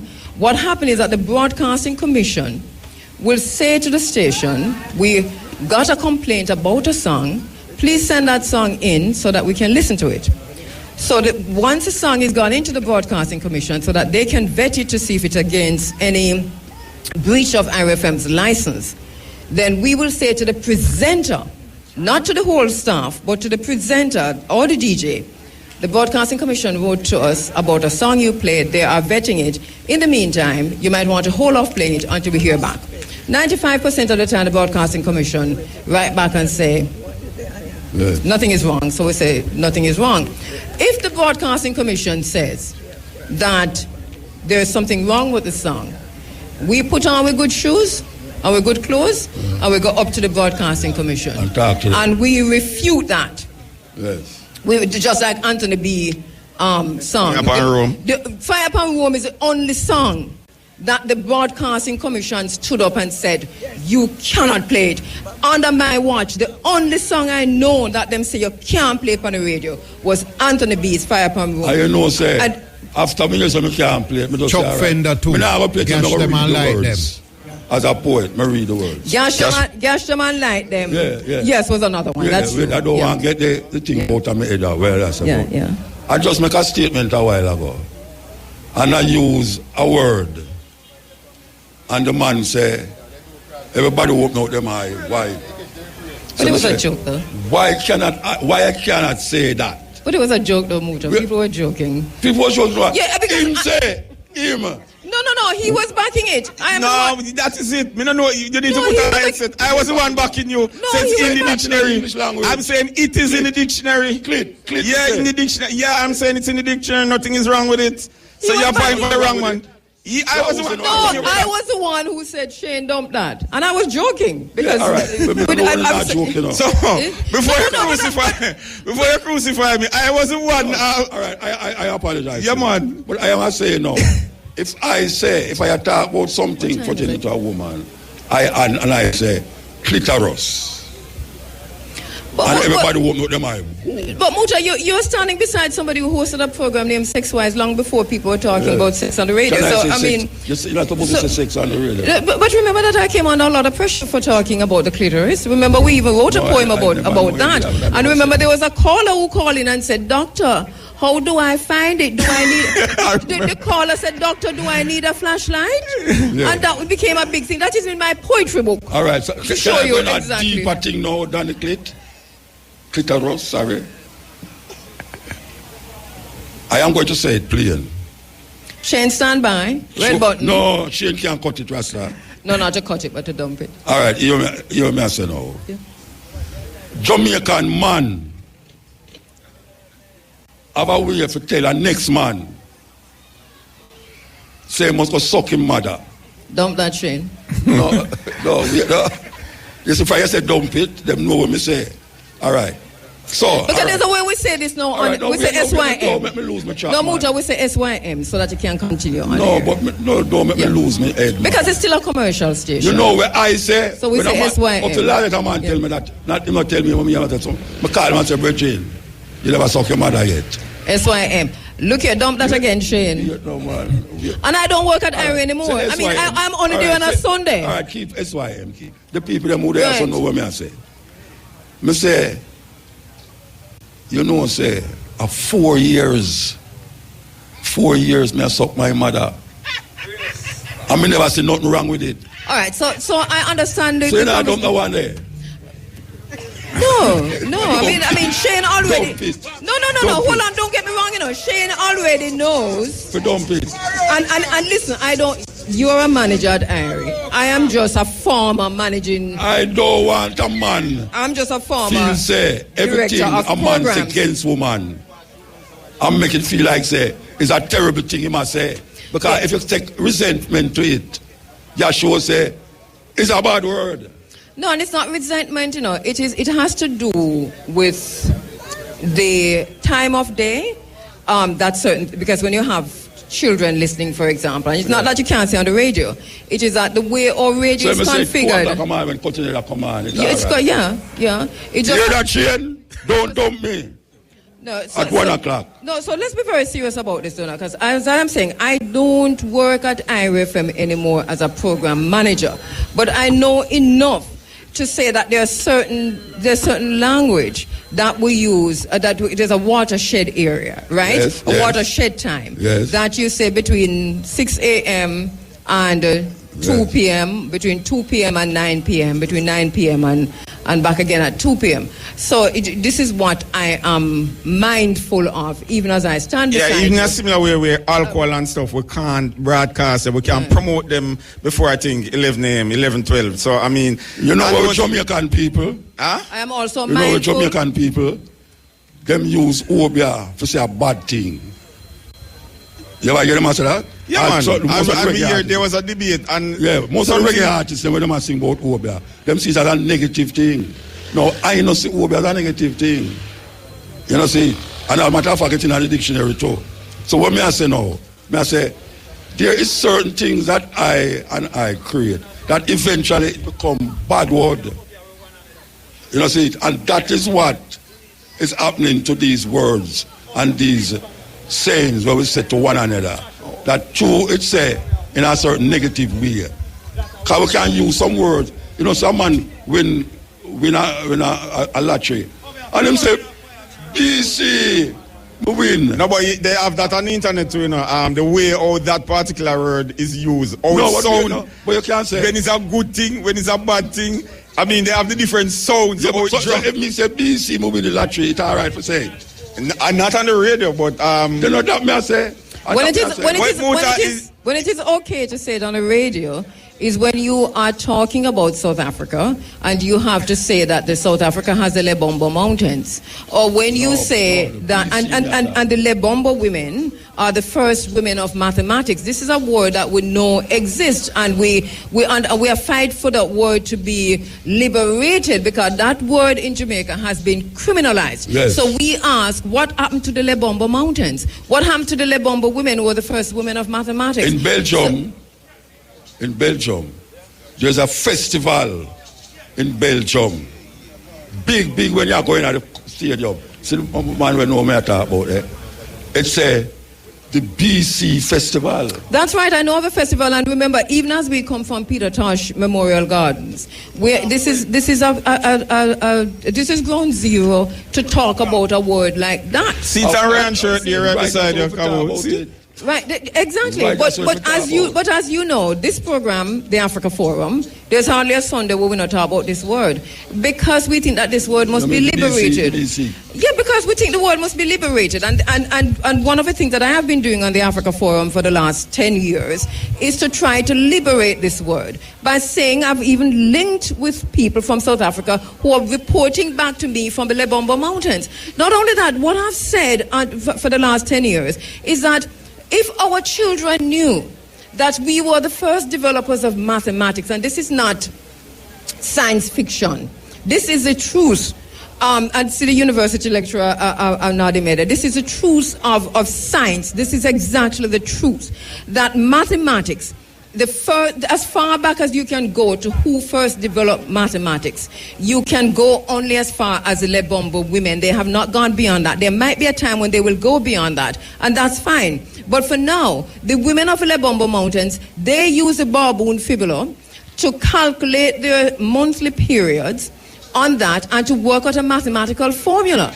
And so we have that bone, the Lebombo bone, and there's another, I think, the Ishango bone also, but that is after the Lebombo bone. Now, I'm saying that if we understood that that is where mathematics came from, and that they criminalize the word so as to ensure that we wouldn't know that we were the first mathematicians, then we probably would all be fighting for the liberation of the word. I am fighting for the liberation of the word, no matter what.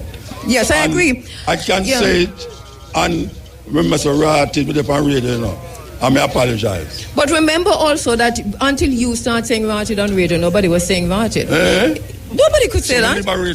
You liberated ratted. So that came through. I don't know if liberation. That came through the cutting edge, way back in the day. And remember when you said it first as a program manager, I was saying that you can't say word, yeah. Well, we have been trying to liberate it for 10 years. No, for when I said, see it on T-shirt, you know. Right, Tosh. But it is what it is. I mean, the word has to be liberated. All right. Because we have if you listen to the Peter Tosh song, hey, when you can't play that tune there, listen to the Peter Tosh. Listen to the Peter Tosh song and hear what I say about the word. Yes, I've listened to it over and over. And our listeners and our audience. Muta, we need our own radio station. Let me know that. But that is the bottom line, because as it is now, we are working through the airwaves of a radio station owned by others. It's a commercial radio station, and they have their protocols and their policies. Now, what we need is our own media. It's simple. We need our own satellites. We need our own media. We need Joe. The Ganja man, we need to do a Joe Rogan. We need our own radio station. I go last night when the Ganja, they like, whoa. In Orange Hill, the capital for Ganja. So we have to call up on some of them people there. And Aldith will join the station. And Netherlands, she working at the station. So we did, come here. Aldith. Oh. So we media person. And you join the station. Don't we need our own station? That's what we have to do. It's what we going to name it? What are we going to name it? No, we don't know yet. We don't know yet. Oh. But we just say, we need a radio station where we can freely say certain Jamaican things without feeling insecure about why we say it. Well, we can start online. We can start. This one, so we need. Yeah. No, me have what them call it? YouTube channel. A YouTube channel. That's where we do it. You want to hear it name? Yes. We can't say it on the radio. Well, we can't say it, and there it goes back to who owns the station and the fact that your broadcast license comes through the Ministry of Information. You know, so yeah, we're working with restrictions. Yeah. The Faculty of Social Sciences, Sociology, Psychology, and Social Work presenting Black History Month Centennial Lecture Series, and Michael is here. Michael, quickly tell us about that. So it's right beside you there. Yes, Cabo. So essentially, this is the last in the series because this is the centennial. We hear you loud and clear. There's a shouting. Don't shout. Our Black History Month. 1926, Carter G. Woodson initiated Black History Month, February 1926 in the U.S. And I want to tell all the people, Black History Month is not just a Black American, African American thing. It's an all-white African thing.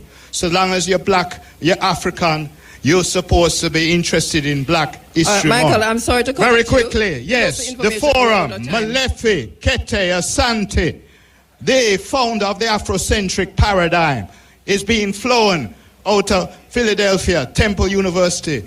I know him long time, my mentor. Malefi Kete Asante will be here Thursday, the 26th of February, this coming Thursday, at UWI Mona campus, multifunctional room, 6 p.m., 9 p.m., talking about the transformative power of Black history.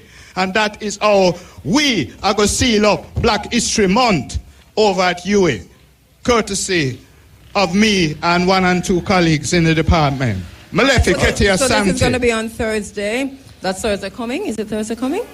Yeah, Thursday coming at 6 p.m. to 9 p.m. multifunctional room at UWI. Malefi Kete Asante will be here in Jamaica. Thank you so much for that, Michael. It's so sweet that we just segue into Peter Tosh about the words them Peter Tosh used. Yes. Me stand up and hear Peter Tosh say some things on stage. I mean, I saw the police them now laughing up. Yeah. And but police locking up young artists now for the very same words. But wait now. Peter Tosh do a show in the stadium with Bono Sly and Robbie and thing. And him not say one word. Not even that word there. That them can say when I take him off on the stage. I don't know, everybody's surprised. Because I've never hear Peter Tosh do a performance yet. And never say one of them sweet, beautiful Jamaican words. So it's just nice how we segue into it. I think we have to reclaim our ancestral tongue. And a lot of the that come from our ancestral tongue, they have been in Jamaica as bad words. Bad words because they're liberationary words.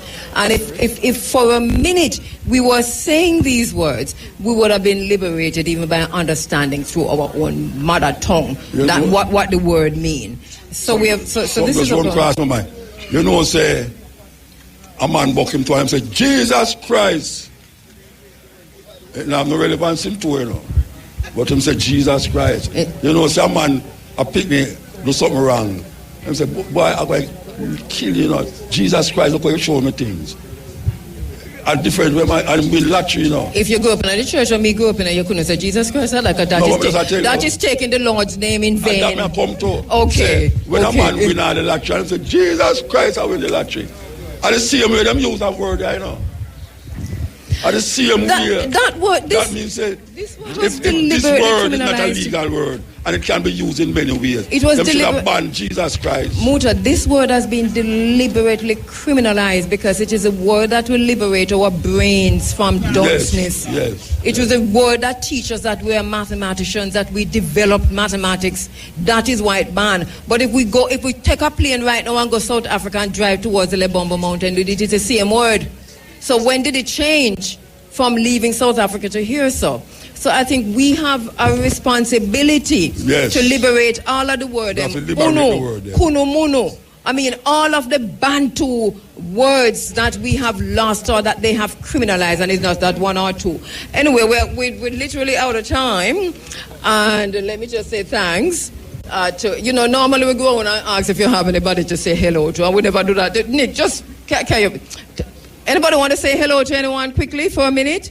A minute? Quick. Yeah, Philly, seeing big up Kensington area, seeing Spencer Aleman there. Rastafari, yeah, King Selassie, yeah. Coming from? IRF, Philly. Give thanks. Blessed love IRFM to the world. Yes, truly, Shabby Night, I love you. Buta Baruch, I love it, and I can't even tell you. Give thanks. Everyone, give thanks. I'm Sister Eilif from Belmont. Peter Tosh is my family, and I'm bigging up the whole Belmont, Bluefields, Jamaica. Give thanks. And Mota Baruka. Give thanks, my sister. I love him in California. All the ladies love him. All right, give thanks. Give thanks to everybody in Jamaica and worldwide today. My name is Sheila Perry Powell. Peter Tosh touched me when I was a kid. I am 78 years old, and I lived in Greenwich Farm. And then used to come down to Greenwich Farm, and my first husband used to be a barber, and he used to cut Bob Marley here.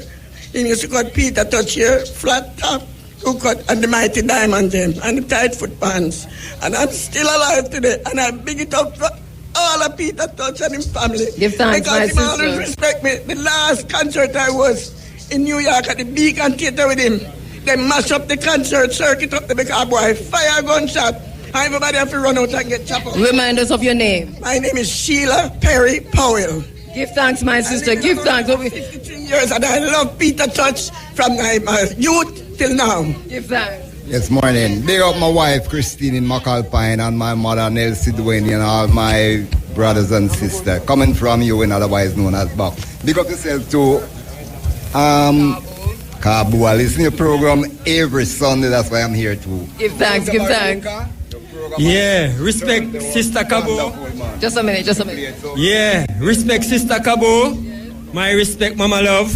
And yes, Father Mota, Father Love. Yeah, bless up, my Lord. Give thanks. Anyone else need to say hello quickly? So Ryan, want to talk about your shirt, man? Ryan? Blessings. It's a pleasure to be here. And your shirt? You know what my shirt say. Yeah, we know your shirt say, yes. Would like to send blessing to all Peter Zeal and White House crew. Coming from one worky. Brother Mota, my teacher. Sister Kabu, my principal. Me listen to no straight. Give thanks, my brother. Muja, you're gonna continue for work, right? I say you're gonna juggle right now. You're gonna juggle right after this. Cause then say a juggle, you're gonna juggle after this. Your fault, eh? I know, me about it. No, when is Muta? No, I'm talking to the promoter, man. I'm talking to Dave. Where's Dave? Where's Dave there? Dave, we need to say at least hello to Dave. Dave Tosh, no, Dave, no. Ryan, where Dave there? Where Dave there? Where's Steve there? Steve, Dave, we're wrap up in a Niambe. So Steve, I walk like him now here. Steve, I walk like him now here. So forward, man. Niambe, we're wrapping up. Just a last word. You can't talk for them, you know. All right, I just want to big up the people that are here today and that are on their way, because that's what this is all about, community and coming together and celebrating the legacy. So big up everyone. Yeah. Look at Dave. Steve, you know. Look at Dave. No, bless. Steve, walk on. Dave. Everything. Dave, how the program look? Dave. Tell me. Yeah, the program.